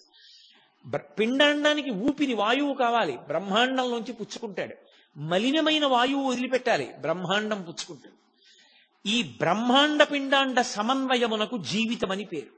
బ్రహ్మాండంతో పిండాండం సమన్వయం అవ్వలేదనుకోండి, ఇది పుచ్చుకోవట్లేదు పృథివీ, నాకు అక్కర్లేదంటోంది, ఆకలి లేదు, ఏమీ అడగట్లేదు, తెచ్చి పెట్టారనుకోండి కక్కేస్తోంది, పుచ్చుకోదు. ఊపిరి బయట నుంచి ఊపిరిని లోపలికి తీసుకోవట్లేదు, లోపల ఊపిరిని బయటికి వదిలిపెట్టట్లేదు. బయట నీరు లోపల పోసుకోవట్లేదు, లోపల నీరు బయటికి విడిచిపెట్టట్లేదు, ఆగిపోయిందని గుర్తు. ఇప్పుడు ఇక పిండాండము బ్రహ్మాండముతో సమన్వయం కాకపోతే ఇక ఇది సమన్వయం కాదు కాబట్టి ఇక ఇది ఉండడానికి వీలు లేదని ఈ పిండాండాన్ని బ్రహ్మాండంలోకి కొడుకు కలిపేస్తాడు అగ్నికార్యం ద్వారా. ఈ బ్రహ్మాండ పిండాండ సమన్వయానికి గుర్తుగా 5 భూతముల చేత పరమేశ్వరుడు ఈ ప్రపంచాన్నంతటినీ నిర్మాణం చేసి నిర్వహింపచేస్తున్నాడు అని చెప్పడానికి 5 దీపాలు వెలిగిస్తారు. దానికి భరణి దీపము అని పేరు. ఇంటింటా 5 జ్యోతులు వెలుగుతాయి. ఇంటింటా 5 దీపాలు వెలిగించి ఈ 5 దీపాలు కృత్తికా దీపంగా ఒక దీపంగా మారిపోతాయి. ఒక దీపంగా వెలిగిస్తారు. అంటే ఈ 5 కూడా చిట్ట చివరికి పరమేశ్వరుడిలోనికి వెళ్ళిపోతాయి. పృథివీ ఆపస్ తేజో వాయు ఆకాశములు 5 ఎవరిలోకి వెళ్ళిపోతాయంటే మహాప్రళయంలో పరమేశ్వరుడిలోకి వెళ్ళిపోతాయి. ఇంకా ఏమీ ఉండదు, ఆయన ఒక్కడే ఉంటాడు. ఆయన తప్ప వేరొకటి ఉండదు.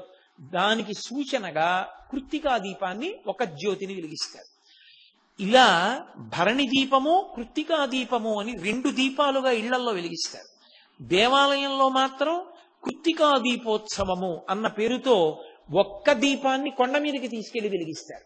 ఇంత అద్భుతమైనటువంటి కృత్తికా దీపోత్సవం సంవత్సరంలో జరిగి ఎంతమందో ప్రపంచవ్యాప్తంగా ఎన్ని దేశాల నుండో వచ్చి అసలు ఆ జ్యోతి దర్శనం చేసుకుని పొంగిపోయేది ఒక్క తిరువన్నామలైలోనే. కొంతమంది అయితే జ్యోతి వెలిగించడానికి పట్టుకెళ్లేటటువంటి పాత్రతో పాటే కొండెక్కుతారు. ఎక్కి అక్కడ బ్రాహ్మణులు మంత్రభాగం చేసి అది వెలిగించినప్పుడు దగ్గర నుంచి చూసి ధన్యులై కిందకి దిగొచ్చి గిరి ప్రదక్షిణం చేస్తారు. అంత అద్భుతమైన ఉత్సవం. జ్యోతి అన్న మాటకి అరుణాచలం పర్యాయ పదమైతే జ్యోతి అన్న మాటకి తగిన వారందరి అలా పిలిపింపబడినటువంటి శ్రీ విద్యా సంప్రదాయం బాగా తెలుసున్నటువంటి కుటుంబాలకి కామకోటి కుటుంబం అని పేరు. అందులో ఒక పెద్ద ఆయన బాగా శ్రీ విద్యా సంప్రదాయము రామాయణ భారత భాగవతాది ఇతిహాసములతో ప్రవేశమున్నవారు, గొప్ప ఆచారకాండలో ప్రవేశమున్నవారు, చాలా చక్కగా ఆచార సంప్రదాయాల్ని పాటించేటటువంటి భక్తి తత్పరులు, వారికి కామకోటి శాస్త్రి గారని పేరు. ఆయన ఆ పరంపరలోని వారు. ఆ కామకోటి శాస్త్రి గారికి ఒక తమ్ముడు, ఆయన పేరు చిదంబర శాస్త్రి. ఈ కామకోటి శాస్త్రి గారు పరమ భగవద్భక్తితో కాంచీపురంలో జీవితం గడుపుతున్నారు. ఆయనకి ఒక కూతురు, ఆ కూతురు పేరు శేషమ్మ. ఆయనకి కూతురు ఉన్న ఆయన తన తమ్ముడైన చిదంబర శాస్త్రి యొక్క కుమార్తె ఆమెని ప్రత్యేకంగా తన కుమార్తెగా ఆయన స్వీకరించారు. స్వీకరించి మరకతమ్మ అని పేరు ఆవిడికి. ఆ మరకతమ్మ గారిని ఆవిడ సాముద్రికం చూసి ఈమె చాలా గొప్పదవుతుంది అని దత్తత చేసుకున్నారు. తనకి కూతురు ఉన్నా కూడా తమ్ముడు కూతుర్ని. ఈ మరకతమ్మ గారికి 12వ సంవత్సరం వచ్చేటప్పటికి విశేషమైనటువంటి సంగీత ప్రావీణ్యం వచ్చింది. ఆవిడ తండ్రి గారు కీర్తనలు వ్రాసేవారు. తండ్రి గారు వ్రాసిన కీర్తనల్లో ప్రత్యేకించి కామకోటి శాస్త్రి గారు వ్రాసిన కీర్తనల్లో అంబే శివే అన్న కీర్తన ఆవిడికి ఎంతో ప్రీతి. ఆవిడ ఎప్పుడు సంగీతం పాడుతూ ఉండేవారు. కామకోటి శాస్త్రి గారు ఇంత గొప్ప అమ్మాయి, ఈ అమ్మాయికి తగిన వరుణ్ణి వెతకాలి అని వెతికారు. వెతికితే ఆయన దగ్గరే శిష్యుడు వరదరాజన్ అని ఒక వ్యక్తి. ఆ వరదరాజన్ అన్న ఆయన గొప్ప జ్యోతిష శాస్త్ర ప్రకాండు, గ్రహాల యొక్క పరిశీలనాన్ని చాలా గొప్పగా చేసేవాడు. ఆయనకిచ్చి మరకతమ్మని వివాహం చేశారు. దంపతులిద్దరూ ఆదర్శ దాంపత్యం, ఎంతో సంతోషంగా ఉన్నారు. వరదరాజన్ మరకతమ్మ గార్ల దాంపత్యంలో గొప్పతనం కింద ఏం చెప్తారో తెలుసా? పెళ్ళైన దగ్గర నుంచి వరదరాజన్ గారు తను నిద్ర లేచేటప్పటికి తన భార్య నిద్రపోతూ ఉండగా కానీ, తను లేచి ఉండగా తన భార్య నిద్రపోవడం కానీ ఆయన ఎప్పుడూ చూడలేదు. అసలు వరదరాజన్ గారి జీవితం మొత్తంలో తన భార్య మరకతమ్మ నిద్రపోతుండగా ఆయన చూడలేదు. అంటే ఆయన నిద్ర లేవక ముందు ఆవిడ నిద్ర లేచేవారు. ఆయనకి కావలసిన ఏర్పాట్లన్నీ చేసేవారు.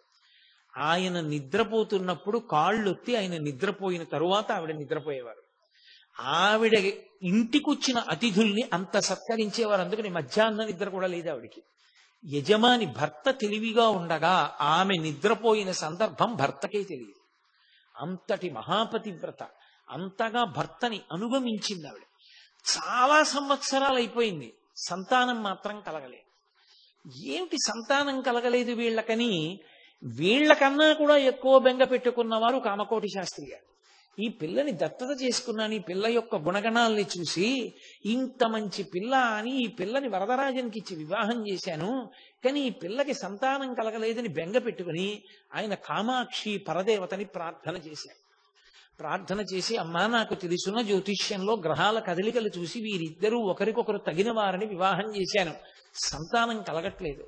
సంతానం కలగనప్పుడు ఆ గృహస్థాశ్రమం విఫలమైపోట్లా, అమ్మ సంతానాన్ని కటాక్షించమ్మా వీళ్ళకి అని ప్రార్థన చేస్తే ఆయనకి అమ్మవారు ఆయనకి స్వప్న దర్శనమిచ్చి స్వప్నంలో కనపడి, ఓ కామశాస్త్రి, నీ కుమార్తెకు ఆవు పాలలోంచి చల్ల చేసి పైకి తీసినటువంటి వెన్న నాకు పూజ చేసి నైవేద్యం పెట్టి ఆ వెన్న ఆమెకిచ్చి తినిపించు, జ్ఞానకళ ఆమె కడుపున పుడుతుంది. వెంటనే మరునాడు ఆయన ఆవు పాలు తోడు పెట్టినటువంటి పెరుగు చిలికితే వచ్చినటువంటి వెన్న తీసి కామాక్షి పరదేవతకి నైవేద్యం పెట్టారు. పెట్టి అమ్మని ప్రార్థన చేసి ఆ వెన్న తీసుకెళ్లి మరకతమ్మ గారికి ఇచ్చారు. ఆ వెన్న తిన్న మరకతమ్మ గారు గర్భాన్ని ధరించింది. పరమేశ్వరానుగ్రహం కలిగితే ఎంతసేపండి ఏదైనా, నమ్మిన వాడికి నమ్మినంత. కాబట్టి ఆమె గర్భం ధరించారు. ఆమె గర్భంలో హస్తా నక్షత్రంలో శనివారం నాడు ఒక మహాపురుషుడు ఒక ఆయన జన్మించాడు. ఆ పిల్లవాడు పుట్టినప్పుడే చూస్తే ఏదో చిన్న సూర్యబింబమా అన్నట్లు వెలిగిపోతున్నాడు. చూశాడు తాతగారు కామకోటి శాస్త్రి గారు, ఇంత గొప్ప పిల్లవాడు కామాక్షి పరదేవతానుగ్రహంతో పుట్టాడు, జ్ఞానకళ పుట్టబోతోంది అంది అమ్మవారు, వీడు ఎంతటి మహాజ్ఞాని కావాలో అనుకున్నాడు.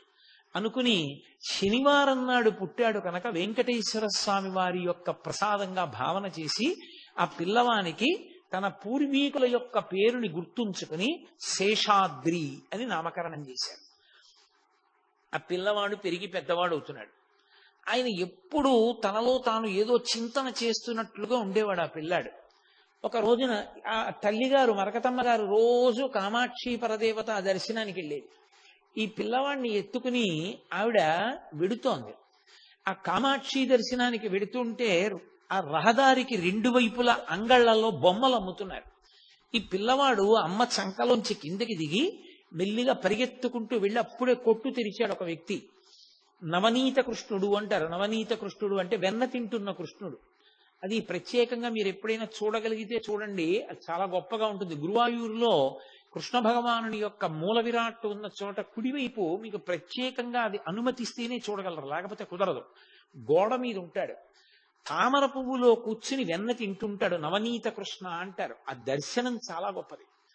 ఆ నవనీత కృష్ణుని విగ్రహాన్ని కంచులో పోత పోసి విగ్రహాలు పెట్టి అమ్ముతున్నాడు ఒక వ్యక్తి.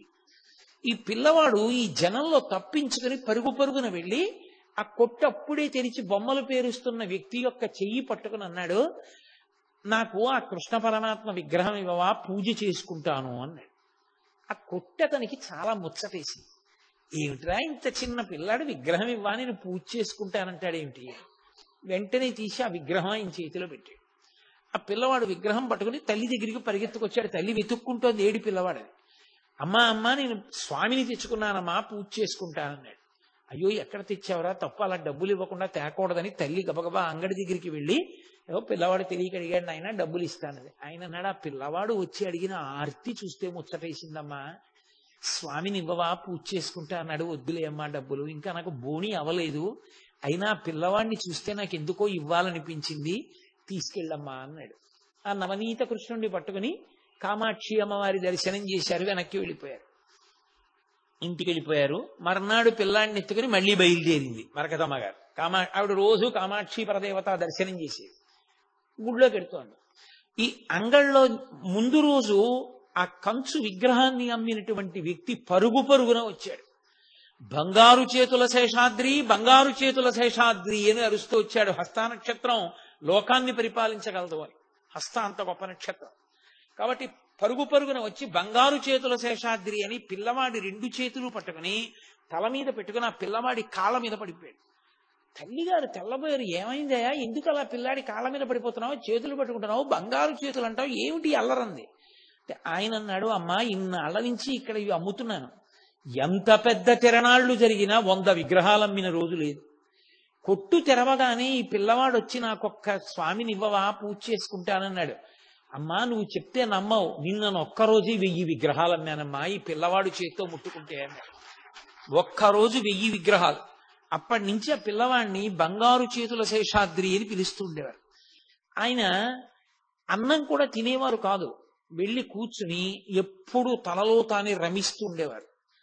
10వ ఏట తండ్రి ఉపనయనం చేశారు. శాస్త్ర ప్రవేశం చేసి చక్కగా శాస్త్రాలు, రామాయణ భారత భాగవతాలు అన్ని చదువుకున్నారు. కానీ తండ్రి గారు అకస్మాత్తుగా శరీరాన్ని విడిచిపెట్టేశాడు. ఎప్పుడైతే వరదరాజన్ శరీరాన్ని విడిచిపెట్టేశాడో నిర్ఘాంతపోయింది ఆ తల్లి మరకతమ్మ గారు. ఆ పిల్లవాడిని తీసుకుని చాలా కాలం ఆమె తండ్రి గారైన కామకోటి శాస్త్రి గారే పోషణ చేశారు. ఒకానొకప్పుడు ఆయన రామాయణం మీద ఉపన్యాసాలు చెప్పడానికి వెళ్ళవలసి ఉండి తన శరీరం అనుమతించక అనారోగ్యంతో ఉండి పిల్లవాడిని పిలిచి శేషాద్రిని వెళ్ళి ప్రసంగాలు చేయమన్నారు. అద్భుతమైన ప్రసంగాలు చేసి తిరిగి వచ్చాడు ఆ పిల్లాడు. తల్లిగారు కూడా వెళ్ళారు. కాలక్రమంలో కామకోటి శాస్త్రి గారు నేను పెద్దవాడిని అయిపోయానని ఉపనిషత్ బ్రహ్మేంద్ర స్వామి వారి దగ్గర సన్యాసాశ్రమ స్వీకారం చేసి తదనంతర కాలమునందు శరీరం వదిలిపెట్టేశారు.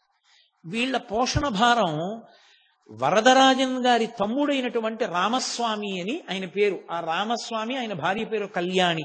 రామస్వామి కళ్యాణి దంపతులు ఈ మరకతమ్మ గారిని కొడుకైనటువంటి శేషాద్రిని చూడడం మొదలుపెట్టారు. జాగ్రత్తగా వాళ్ళకి కావలసిన అవసరాలు తీరుస్తూ ఉండేవారి దగ్గర పెట్టుకుని పరమ ప్రేమతో చూసేది కళ్యాణి గారు. కారణం ఏమంటే వరదరాజన్ గారు ఉన్న రోజుల్లో వరదరాజన్ గారికి మరకతమ్మ గారికి పుట్టిన రెండో సంతానం నరసింహన్ అని పేరు కలిగినటువంటి పిల్లవాడిని తమ్ముడికి దత్తత ఇచ్చేశాడు వరదరాజన్ గారు.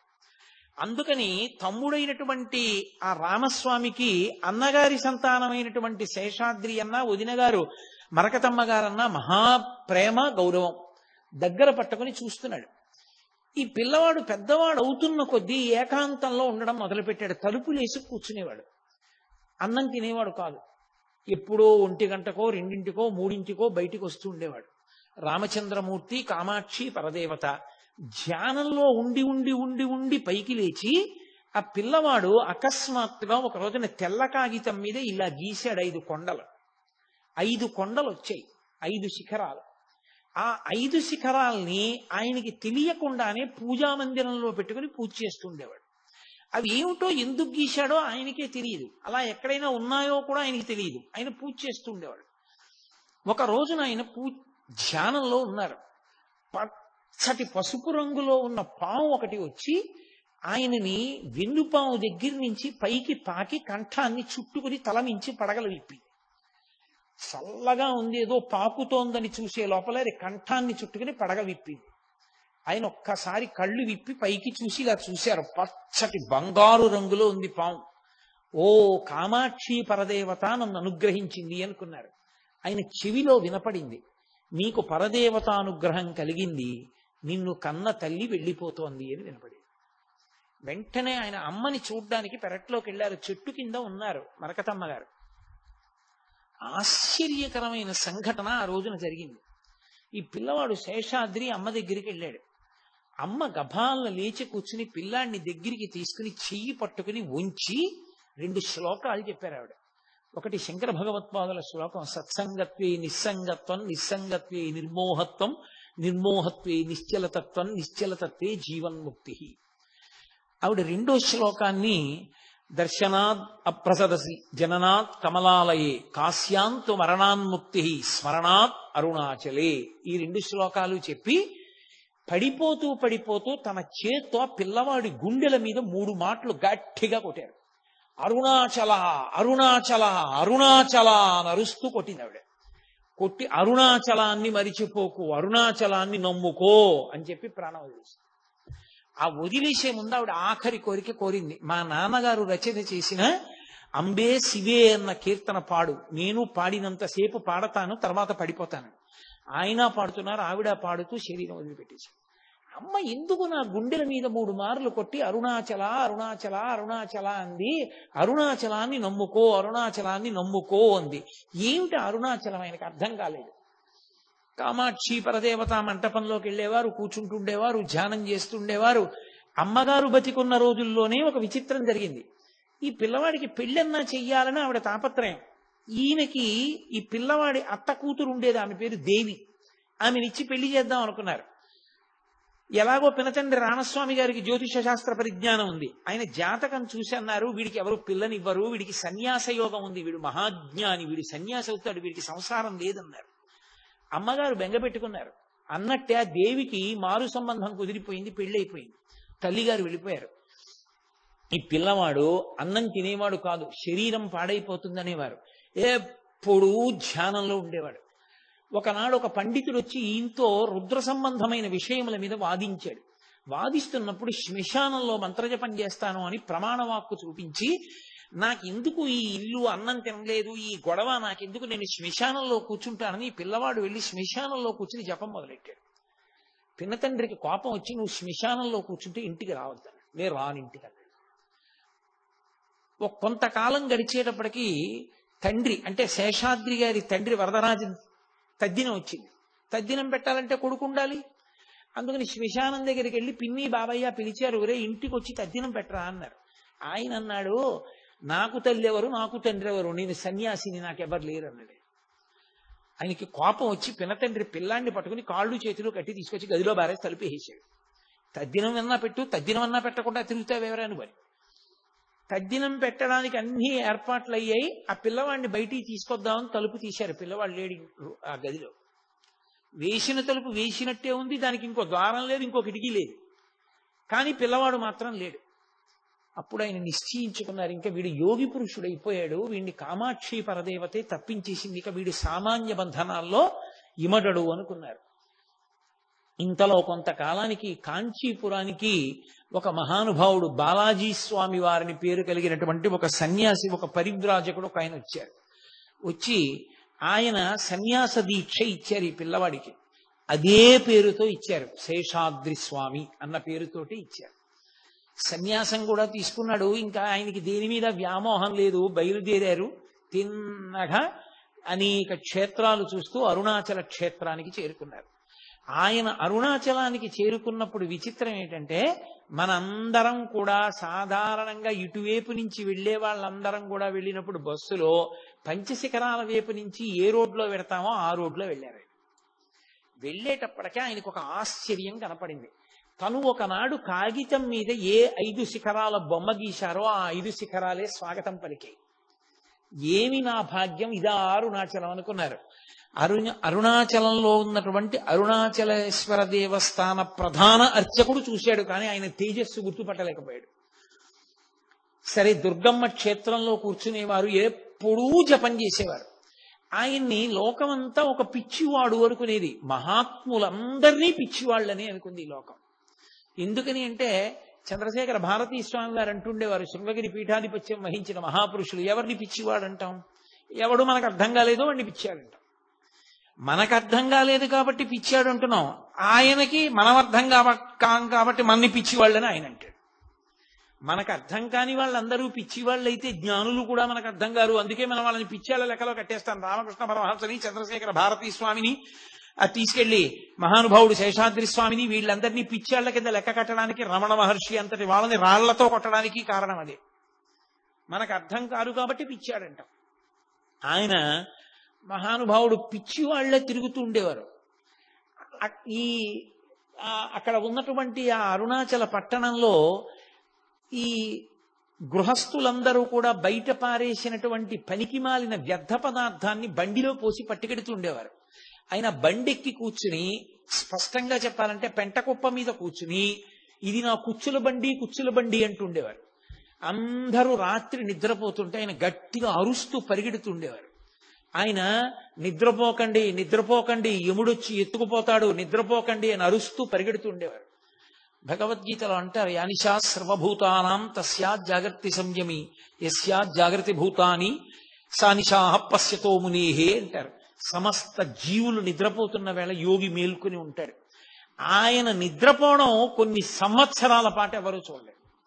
ఆయన ఎవరైనా ఆయనకి భోజనం పెడితే ఇలా కూర్చుని ఆ భోజనాన్ని తీసుకెళ్లి కనపడినటువంటి ప్రాణులన్నిటికీ పెట్టేస్తుండేవారు. ఆయన ఎవరినైనా చెంప మీద కొడితే వాడు మహదైశ్వర్యవంతుడు అవుతుండేవాడు. ఆయన ఒకసారి ఒక దుకాణం దగ్గరికి వెళ్ళారు. అతను వచ్చిన వాళ్ళందరికీ ఏదో పదార్థాలు తయారు చేసి అవి అమ్ముతూ ఉండేవాడు. మీకు బాగా అర్థం అవ్వాలంటే కాఫీ హోటల్ అనుకోండి. ఆయన అక్కడికి వెళ్ళి ఒక రోజున అకస్మాత్తుగా ఏం చేశారంటే మైదా పిండి ఉన్నటువంటి బస్తా పైకెత్తి నీళ్ల తొట్లో ఉన్న నీళ్లు కొన్నింటిలో పోసేశారు. అదంతా కలిపి పెద్ద ముద్ద అయిపోయింది. అతను ఏం అనలేదు. శేషాద్రి స్వామి మహాత్యం తెలుసున్నవాడు కాబట్టి ఊరుకున్నాడు. కానీ ఇంత మైదాపిండి నీళ్లలో ముద్దయిపోయింది, ఇంత ముద్ద నేను ఏం చేసుకుంటాను, అయ్యయ్యో నష్టం వస్తుంది అనుకున్నాడు.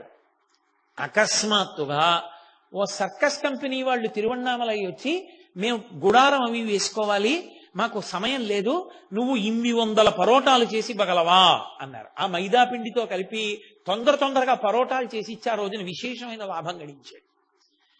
ఆయన చేష్టితములంత విచిత్రంగా ఉండేవి. ఆయన ఎడమ చేతిలో 3 శూలములు ఉండేవి. 3 శూలములు అంటే శూలాల గుర్తులు. కుడి చేతిలో ఎర్రటి వలయం ఉండేది. ఆయన ఎంత ఆశ్చర్యకరమైన పనులు చేసేవారంటే ఆయన ఎప్పుడూ తిరువణ్ణామలై విడిచిపెట్టి వెళ్ళలా. భగవాన్ రమణులు ఎలా వెళ్ళలేదో అలాగే శేషాద్రి స్వామి కూడా ఉన్నంతకాలము తిరువణ్ణామలై విడిచిపెట్టకుండానే ఉండేవారు. పిచ్చివాళ్లే తిరుగుతుండేవారు, ఉన్మాది అనుకునేవారు. అక్కడే దగ్గరలో విఠోబా స్వామి వారని ఒక స్వామివారు ఉండేవారు పక్క ఊళ్ళో. ఆయన మంచి మహాత్యం కలిగిన వాళ్ళు, తపస్సిద్ధి పొందినవారు. ఒక రోజున నడిచి వెళ్ళిపోతున్నటువంటి శేషాద్రి స్వామి ఆకాశం వంక చూసి, అడిగో విఠోబా వెళ్ళిపోతున్నాడు అని అరిచారు. ఎవరికి అర్థం కాలేదు, ఏమిటి విఠోబా వెళ్ళిపోతున్నాడు అని అరుస్తున్నారు ఏంటి అనుకున్నారు. ఆయన అరిచి అన్నారు, విఠోబా వెళ్ళిపోతున్నాడు దేవతల దగ్గరికి అన్నారు. కాసేపటికి పక్క ఊరు నుంచి వార్త వచ్చింది, విఠోబా స్వామి శరీరాన్ని విడిచిపెట్టేశారు. ఆయన ఆకాశం వంక చూసి పిలుస్తుండేవారు, దేవతలు వెడుతున్నారు, అదిగో యక్షులు వెడుతున్నారు, అదిగో కొంతమంది శరీరం విడిచిపెట్టి వెళ్ళిపోతున్నారని పేర్లు పెట్టి పిలుస్తుండేవారు. అంతటి మహితాత్ముడు, పుట్టుక చేత యోగి, మహానుభావుడు, కారణజన్ముడు, కామాక్షి పరదేవత అనుగ్రహంతో పుట్టి అరుణాచల పర్వతం చేత ఆకర్షింపబడ్డారు ఆయన. అటువంటి మహాయోగి ఆయన ఒక్క తిరువణ్ణామలైలోనే తిరుగుతుండేవారు. అటువంటి వారిని బలవంతంగా వేరొక ఊరు తీసుకెళ్లాలని, మా ఊరు రండి అంటే నేను రానన్నారు ఆయన. ఆయన్ని బలవంతంగా పట్టుకుని ఒక రైలు ఎక్కించి తీసుకెళ్లిపోతున్నారు. ఆ రైలు వేగం అందుకుని తిరువణ్ణామలై సరిహద్దుల దగ్గరికి వెడుతోంది. ఆయన రైల్లోంచి దూకేశారు. కాళ్ళు చేతులు అన్ని దెబ్బలు తగిలాయి. అదే సమయంలో వేరొక రైలు కూడా వచ్చింది. 2 రైళ్లు ఆగాయి. అవతల రైల్లోంచి దిగిన వ్యక్తి ఆత్మహత్యా ప్రయత్నం చేశాడు. ఇతన్ని పోలీసులకు అప్పచెప్తానని చెప్పి ఆ అవతల రైలు యొక్క డ్రైవరు గార్డు కలిసి ఈయన్ని పోలీసులకు అప్పచెప్తామని చెప్పి రైలు ఎక్కించారు. మళ్ళీ 2వ రైలు ఎక్కించి ఇంజిన్ డ్రైవర్ వెళ్ళి ఇంజిన్ స్టార్ట్ చేశాడు. కానీ రైలు కదలలేదు. ఎక్కడ పొరపాటు వచ్చిందో అర్థం కాలేదు. ఎంతమంది వచ్చి చూసినా రైలు కదలలేదు. వాళ్ళకి అనుమానం వచ్చి, ఈ ఊరు వదిలిపెట్టనంటున్న ఈ మనం రైలు ఎక్కించాం, అందుకు వెళ్ళటం లేదా అని, అయ్యా మీరు రైలు దిగి ఊళ్ళోకి వెళ్ళిపోండి అన్నారు. వెంటనే శేషాద్రి స్వామి రైలు దిగిపోయి రైలు పెట్ల మీద ఇలా కొట్టి పరిగెత్తండి అన్నారు. అంతే, రైలు బయలుదేరిపోయింది. ఆయన మహితాత్ముడు. అంటే మీరు ఒక్క విషయం గుర్తుపెట్టుకోవాలి, అలా జరుగుతాయా అండి అని మీకు అనుమానం ఉండొచ్చు. యోగి వాక్కుని ఈశ్వరుడు సత్యం చేస్తాడు. సత్యాన్ని యోగి పలుకుతాడు అనుకుంటే పొరపాటు. ఒకటి మీరు బాగా జ్ఞాపకం పెట్టుకోవాలి, అసలు యోగికి దీని మీద ఏమీ అనురక్తి ఉండదు. మనం ఏం చేస్తామంటే, తప్పంతా ఎక్కడ చేస్తామంటే వీటిని మనం పట్టుకుని ఇందుచేత పూజనీయుడు అంటాం మనం. దాన్ని వాళ్ళు చాలా అసహ్యించుకుంటారు. నేను మీకు అబద్ధం చెప్తున్నాను అనుకుంటే, సురేశ్వరాచార్యులు వారు వార్తికం చేశారు దక్షిణామూర్తి స్తోత్రం మీద. అందులో వారు ఒక మాట అంటారు, పక్షి రెట్ట వేస్తే ఉత్తరయ్యం మీద పడింది అనుకోండి, నేను తీసి ఇలా కొట్టేసి కడిగేసుకున్నట్టే యోగి సిద్ధుల గురించి వెంపర్లాడడు.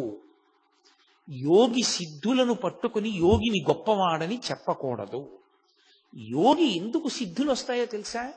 వాళ్ళు కావాలని ప్రకటనం చేయరవి, అవి వాళ్ళకి వశమవుతాయి. అష్టసిద్ధులు వశమవుతాయి. ఎందుకంటే ఎప్పుడూ ఈశ్వరునితో కలిసి ఉంటారు. అనేన యుజ్యతే ఇది యోగ అంటాడు పతంజలి. ఉన్న కారణం చేత వాళ్ళ నోటి వెంట ఏదొచ్చిందో అది సత్యమవుతుంది. అది యోగి యొక్క గొప్పతనం. యోగి వైశిష్ట్యాన్ని పరిశీలించాలి తప్ప యోగి సిద్ధుల్ని పట్టుకుని అందుకు గొప్పవాడంటూ మీరు మాట్లాడకూడదు, దోషం అది. అలా మాట్లాడకూడదు. ఇప్పుడు అలా మాట్లాడితే అసలు ఆ యోగులే ఇష్టపడరు. కానీ మరి ఎందుకు చెప్తున్నారండి మీరు నన్ను అని అడగచ్చు. ఒక యోగి వైభవంగా చెప్తున్నాను అంతే దాన్ని.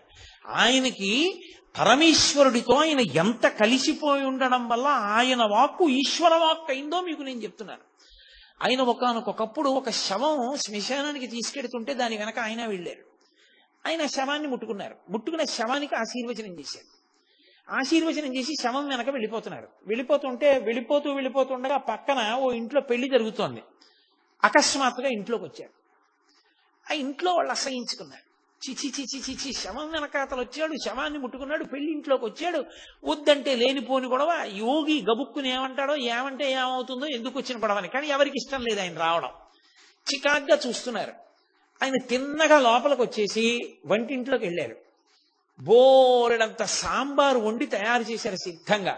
అకస్మాత్తుగా వెళ్ళి అక్కడ ఉన్న వంట వాళ్ళని తప్పుకోమని 2 చేతులతోటి ఆ మరుగుతున్న సాంబార్ని కిందకి తోసేశారు. ఆ కింద పడిపోయి ఆ సాంబార్ అంతా ఒలికిపోయింది.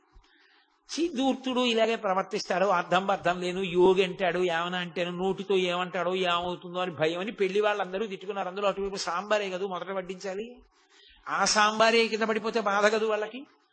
అదేమో అనుకున్నారు. ఆ మిగిలిపోయిన సాంబార్లోంచి చచ్చిపోయినటువంటి నాగుపాము బయటపడింది. ఎవ్వరికీ తెలియదు. అందులో ఒక నాగుపాము పడి చచ్చిపోయింది, ఉడికిపోయి. ఆయన వచ్చి ఆ పాత్ర తోసేశారు కాబట్టి ఇన్ని 100 మంది బతికారు. అయితే వీళ్ళందరూ కూడా వెళ్ళిపోవలసి. ఆ వెళ్ళిపోయిన వాడు ఇంతమందిని తీసుకెళ్లకుండా ఆయన పెళ్లి మంటపంలోకి వచ్చి సాంబారు పాత్ర తోశారు. నేను 1, 2, 3 అని చెప్పడం కుదరదు. శేషాద్రి స్వామి వారి యొక్క మహాత్మ్యం అంటే యోగి పుంగవుడుగా మహానుభావుడు అంతటి స్థితిని పొందారు ఆయన. ఆయన మీద అక్కసుతో ఆయనకి ఏమి భేదాలు లేవు. మహమ్మదీయులు, దళితులు అందరూ ఆయన చుట్టూ కూర్చునేవారు. ఎవరు పెట్టిన అన్నం ఆయన తినేది లేదు. 2 మెతుకులు నోట్లో వేసుకునేవారు, అందరికీ పెట్టేస్తుండారు. అసలు ఆయన అలా ఏమీ తినకుండా ఎలా బతికారో, నిద్రపోకుండా అన్ని సంవత్సరాలు ఎలా ఉన్నారో ఎవరికి అర్థమయ్యేది కాదు. ఒక దళిత స్త్రీ చేరదీసి ఆయనకు అప్పుడప్పుడు అన్నం పెడుతుండేది. ఆయన తిన్నది లేదు, నోట్లో పిడత వేసుకుని అందరికీ పెట్టి వెళ్ళిపోతుండేవారు. ఆయన మీద అక్కసుతో ఒక వ్యక్తి మాంసాహారాన్ని పొట్లంలో పెట్టి కట్టి ఆవిడికి పంపించి మీ ఇంటికి వస్తాడుగా శేషాద్రి స్వామికి ఇమ్మన్నాడు. ఆవిడ తెలియక పొట్లం ఇచ్చింది. ఇచ్చి తినండి అంది. ఆయన ఏం చేశారంటే ఆ పొట్లాన్ని పట్టుకుని పెద్ద నవ్వు నవ్వి శేషాద్రి స్వామి నవ్వడం మొదలు పెడితే గంట ఆపకుండా నవ్వేవారు. ఎందుకని అంటే లోకం యొక్క పోకడ చూసి నవ్వు వచ్చేది. ఏమిట్రా వీళ్ళ అమాయకత్వం అని. మనం పిచ్చాడనుకుంటాం మనం. ఆయన పొట్లాన్ని పట్టుకుని ఒకసారి ఇలా తిప్పి వాడికే పంపించు అన్నారు. ఆయన దారం కూడా విప్పలేదు, ఇలా అని అతనికి ఇచ్చేసేయి అన్నారు. ఏమో ప్రసాదమో ఎందుకు ఇమ్మన్నారో ఆవిడ మళ్ళీ ఆయనకి పంపించింది. తినలేదా అన్నాడు ఆయన. తినలేదు, పొట్లం కూడా విప్పలేదు, ఇలా తడివి నీకు ఇచ్చేయమన్నారు అంది. విప్పి చూశాడు, లోపలంతా కూరలు ఉన్నాయి, మాంసం అంతా పోయి కూరలు అయిపోయాయి. అంటే నన్నేదో మాంసం పెట్టి పాడు చెయ్యగలను అనుకున్నావు, నా సంకల్పం చేత కూరలు చేసి పంపించాను చూసుకోవాలి. ఒకప్పుడు పాపం ఆయన్ని బలవంతంగా పట్టేసుకున్నారు అందరూ కలిసి. ఆయనే లోకానికి రమణ మహర్షిని చూపించాడు. రమణ మహర్షి అక్కడ ఉన్నారన్న విషయం ప్రపంచంలో ఎవ్వరికీ తెలియదు. తిరువణ్ణామలైలో నేను ఎదుట రమణ మహర్షి యొక్క జీవితాన్ని ప్రస్తావన చేసినప్పుడు ప్రత్యేకంగా దాని గురించి ప్రస్తావన చేస్తాను. పాతాళలింగం దగ్గర అప్పుడు అంతా పాడుపడిపోయి ఉండేది. సిద్ధపురుషుని యొక్క సమాధి, దాని మీద శివలింగం ఉన్నాయి అని నేను మీతో మనవి చేసి, అదే పాతాళలింగం అంటారని. అక్కడ కూర్చుని భగవాన్ రమణులు తపస్సు చేస్తుంటే తేళ్లు జెర్రిలు తొడల కింద చేరి కురికేస్తుండేవి. నిత్తురు కారిపోయి అట్టలు కట్టింది. ఎవరు వెళ్ళేవారు కాదు అసలు ఆ లోపలికి. అక్కడ ఏనుగు ఉండేది అంతే. అసలు ఆ గుడి దగ్గరికి ఎవరు వెళ్ళేవారు కాదు, కిందకి ఎవరు దిగే అవకాశం లేదు. శేషాద్రి స్వామి అకస్మాత్తుగా అక్కడికి వెళ్ళి నిలబడి పెద్ద కేకలేశారు. ఒక బ్రాహ్మణ స్వామి ఇందులో ఉన్నాడు, పిల్లవాడు, పైకి తీసుకురండి అని అరిచారు. అరిస్తే అక్కడ ఉన్న వాళ్ళు వచ్చి అందులో ఉన్నాడని మీకు ఎలా తెలుసు అని అడిగారు. ఆయన అన్నారు, నేను కామాక్షిని, నేను పార్వతిని, నా బిడ్డ సుబ్రహ్మణ్యుడు ఉంటే నాకు తెలియదు, అందులోనే ఉన్నాడు, తీసుకురండి బయటికి అని వెళ్ళిపోయారు. వీళ్ళందరూ నిజమా కాదా అని మెలిగదంతా పెద్ద డొంకలు తుప్పలుగా ఉండేది. కర్రలతో పక్కకి తీసి మెల్లిగా లోపలికి వెళ్ళి చూసేటప్పటికి తనలో తాను రమిస్తూ భగవాన్ రమణులు కూర్చుని తపస్సమాధిలో ఉన్నారు. అప్పుడు అక్కడి నుంచి కూర్చున్న వారిని కూర్చున్నట్టే పైకెత్తి పట్టుకొచ్చి ఇప్ప చెట్టు కింద కూర్చోబెట్టారు. భగవాన్ రమణుల్ని లోకానికి చూపించినటువంటి మహాపురుషుడు శేషాద్రి స్వామి. అటువంటి శేషాద్రి స్వామిని ఊరి ప్రజలందరూ భక్తి ఎక్కువైపోయి బలవంతంగా పట్టుకుని ఆయనకి అభిషేకాలు అన్న పేరుతో నూతులు ఎండిపోయేలా నీళ్లు 2 రోజుల పాటు పోశారు. ఆయన అన్నారు, నాకు చలి జ్వరం వస్తుంది అన్నారు. ఎవరు వినలేదు, మీకేం రాదని పోసేశారు. నిజంగానే ఆయనకి చలి జ్వరం వచ్చేసి ఆ తర్వాత ఆయన శరీరాన్ని విడిచిపెట్టేశారు. మర్నాడు విడిచిపెట్టి బ్రహ్మీభూతులైపోయారు, పరమేశ్వరుని యందు ఐక్యం అయిపోయారు. శేషాద్రి స్వామి గురించి నేను ఎంత చెప్పినా తక్కువే. ఆ శేషాద్రి స్వామి వారి యొక్క భౌతిక శరీరాన్ని ఊరిరిగింపు చేసి తిరువణ్ణామలై అంతా, ఇప్పుడు రమణ మహర్షి ఆశ్రమం ఎక్కడుందో దాని పక్కనే శేషాద్రి స్వామి ఆశ్రమం ఉంటుంది. ఆ ఆశ్రమానికి తీసుకొచ్చి అక్కడ భూస్థాపితం చేశారు. చేసి దాని మీద శివలింగం ఉంచారు. ఇప్పటికీ శేషాద్రి స్వామిని నమ్ముకున్న వాళ్ళు చెప్తూ ఉంటారు, ఇప్పటికీ ఆయన జ్యోతిస్వరూపంతో కనపడతారని, భక్తుల్ని అనుగ్రహిస్తారని. ఆయన గురించి చెప్పుకున్నా, ఆయన గురించి విన్నా, ఆయనకి నమస్కారం చేసినా ఆయన వెంటనే గురుస్థానంలో కూర్చుని మనందరినీ కాపాడతారు అని చెప్తారు. అంతటి మహాపురుషులు. అరుణాచలం వాళ్ళ అమ్మగారి నోటి వెంట ఉచ్చరింపబడి అంతటి మహాయోగి పురుషుణ్ణి ఆకర్షించి తన దగ్గరికి లాక్కుంది. అందుకని కృత్తికా దీపోత్సవం రూపంలో జ్యోతి దర్శనం జరగడం కాదు, ఎన్నో జ్యోతులు, ఎందరో గురువులు, ఎందరో ఆచార్య పురుషులు, ఎందరో మహాపురుషులు అరుణాచలమనబడేటటువంటి ఆ పరమశివుని చేత ఆకర్షింపబడి ఆ అరుణాచల పట్టణ ప్రవేశం చేసి అక్కడ నివాసం చేసి మనందరినీ కూడా ఎంతో గొప్పగా అనుగ్రహించారు. అంతటి మహాపురుషులందరూ కూడా నివసించి తిరిగినటువంటి భూమి ఒక్క శేషాద్రి స్వామి కాదు. నాకు 9 రోజుల్లో 8 రోజుల్లో చెప్పడానికి అవకాశం లేక, కానీ ఎంతమంది మహాయోగులు తిరిగినటువంటి పవిత్ర భూమో అరుణాచలం. అటువంటి పవిత్ర భూమిలో ప్రదక్షిణం చెయ్యడం, అటువంటి చోట అరుణాచలేశ్వరుణ్ణి దర్శనం చేయడం, అటువంటి సిద్ధ పురుషులు జ్యోతిస్వరూపాలుగా ఉంటారు అని. ఉంటారు ఏమి, ఇప్పటికీ ఎందరో నమ్ముతారు. అందున శేషాద్రి స్వామి ఆశ్రమంలో ఉన్నటువంటి దక్షిణామూర్తి విగ్రహాన్ని చూసి తీరాలి. అంత అద్భుతంగా ఉంటుంది. శేషాద్రి స్వామి ఆశ్రమంలో ఉండేటటువంటి రూమ్స్ లో, అక్కడ ఉన్న గదుల్లో వసతి ఉన్న వాళ్ళకి ఎదురుగుండా కళ్ళు తెరిచేటప్పటికి, తలుపు తెరుచుకుని కళ్ళు తెరిచి నిద్ర లేవగానే స్థూల శివుడు కనపడుతూ ఉంటాడు. ఎందుకని అంటే అది కొండ పాదంలోనే ఉంది ఆ ఆశ్రమం అంతా. చాలా అద్భుతంగా ఉంటుంది, ఎనలేని ప్రశాంతతతో ఉంటుంది. కాబట్టి చక్కగా శేషాద్రి స్వామి ఆశ్రమాన్ని మీ అందరూ కూడా అరుణాచలం వెళ్ళినప్పుడు దర్శనం చేసుకోండి. అటువంటి మహాపురుషుని యొక్క అనుగ్రహం మనందరికీ కలగాలి అని ఆ అరుణాచలేశ్వరుణ్ణి, అపితకుచాంబని, కామాక్షి పరదేవతని ప్రార్థన చేద్దాం. అసలు అరుణాచలము అంటే దానికి మారుపేరుగా వచ్చేసినటువంటి వారు, అంత గొప్పగా అరుణాచలంతో అవినాభావ సంబంధం ఏర్పడిపోయినటువంటి వారు భగవాన్ రమణులు. ఆ రమణుల యొక్క జీవితం ఏమిటో, ఆ రమణుల యొక్క అద్భుతం ఏమిటో, ఆ రమణ తత్వం ఏమిటో, ఆ రమణుల ఉపదేశం ఏమిటో, ఆయన తపస్సు ఏమిటో రేపటి నుంచి ప్రారంభం చేస్తాను. ప్రారంభం చేసి రేపటి నుంచి అరుణాచలము, రమణ భగవానులు, రమణుల తత్వము అన్న విషయం మీద మాట్లాడడం మొదలు పెడతాను. అది ఒక రోజులో అవుతుందన్న నమ్మకం ఏం లేదు. 1 రోజు పట్టచ్చు, 2 రోజులు పట్టచ్చు, 3 రోజులు పట్టచ్చు. ఎన్ని రోజులు పట్టిందన్న దాంతో ప్రాధాన్యత లేదు. ఎన్ని రోజులు పడితే అన్ని రోజులు, రమణులు ఎన్ని రోజులు పలికిస్తే అన్ని రోజులు. రేపటి నుంచి ఆ రమణ తత్వాన్ని ప్రారంభం చేస్తాను.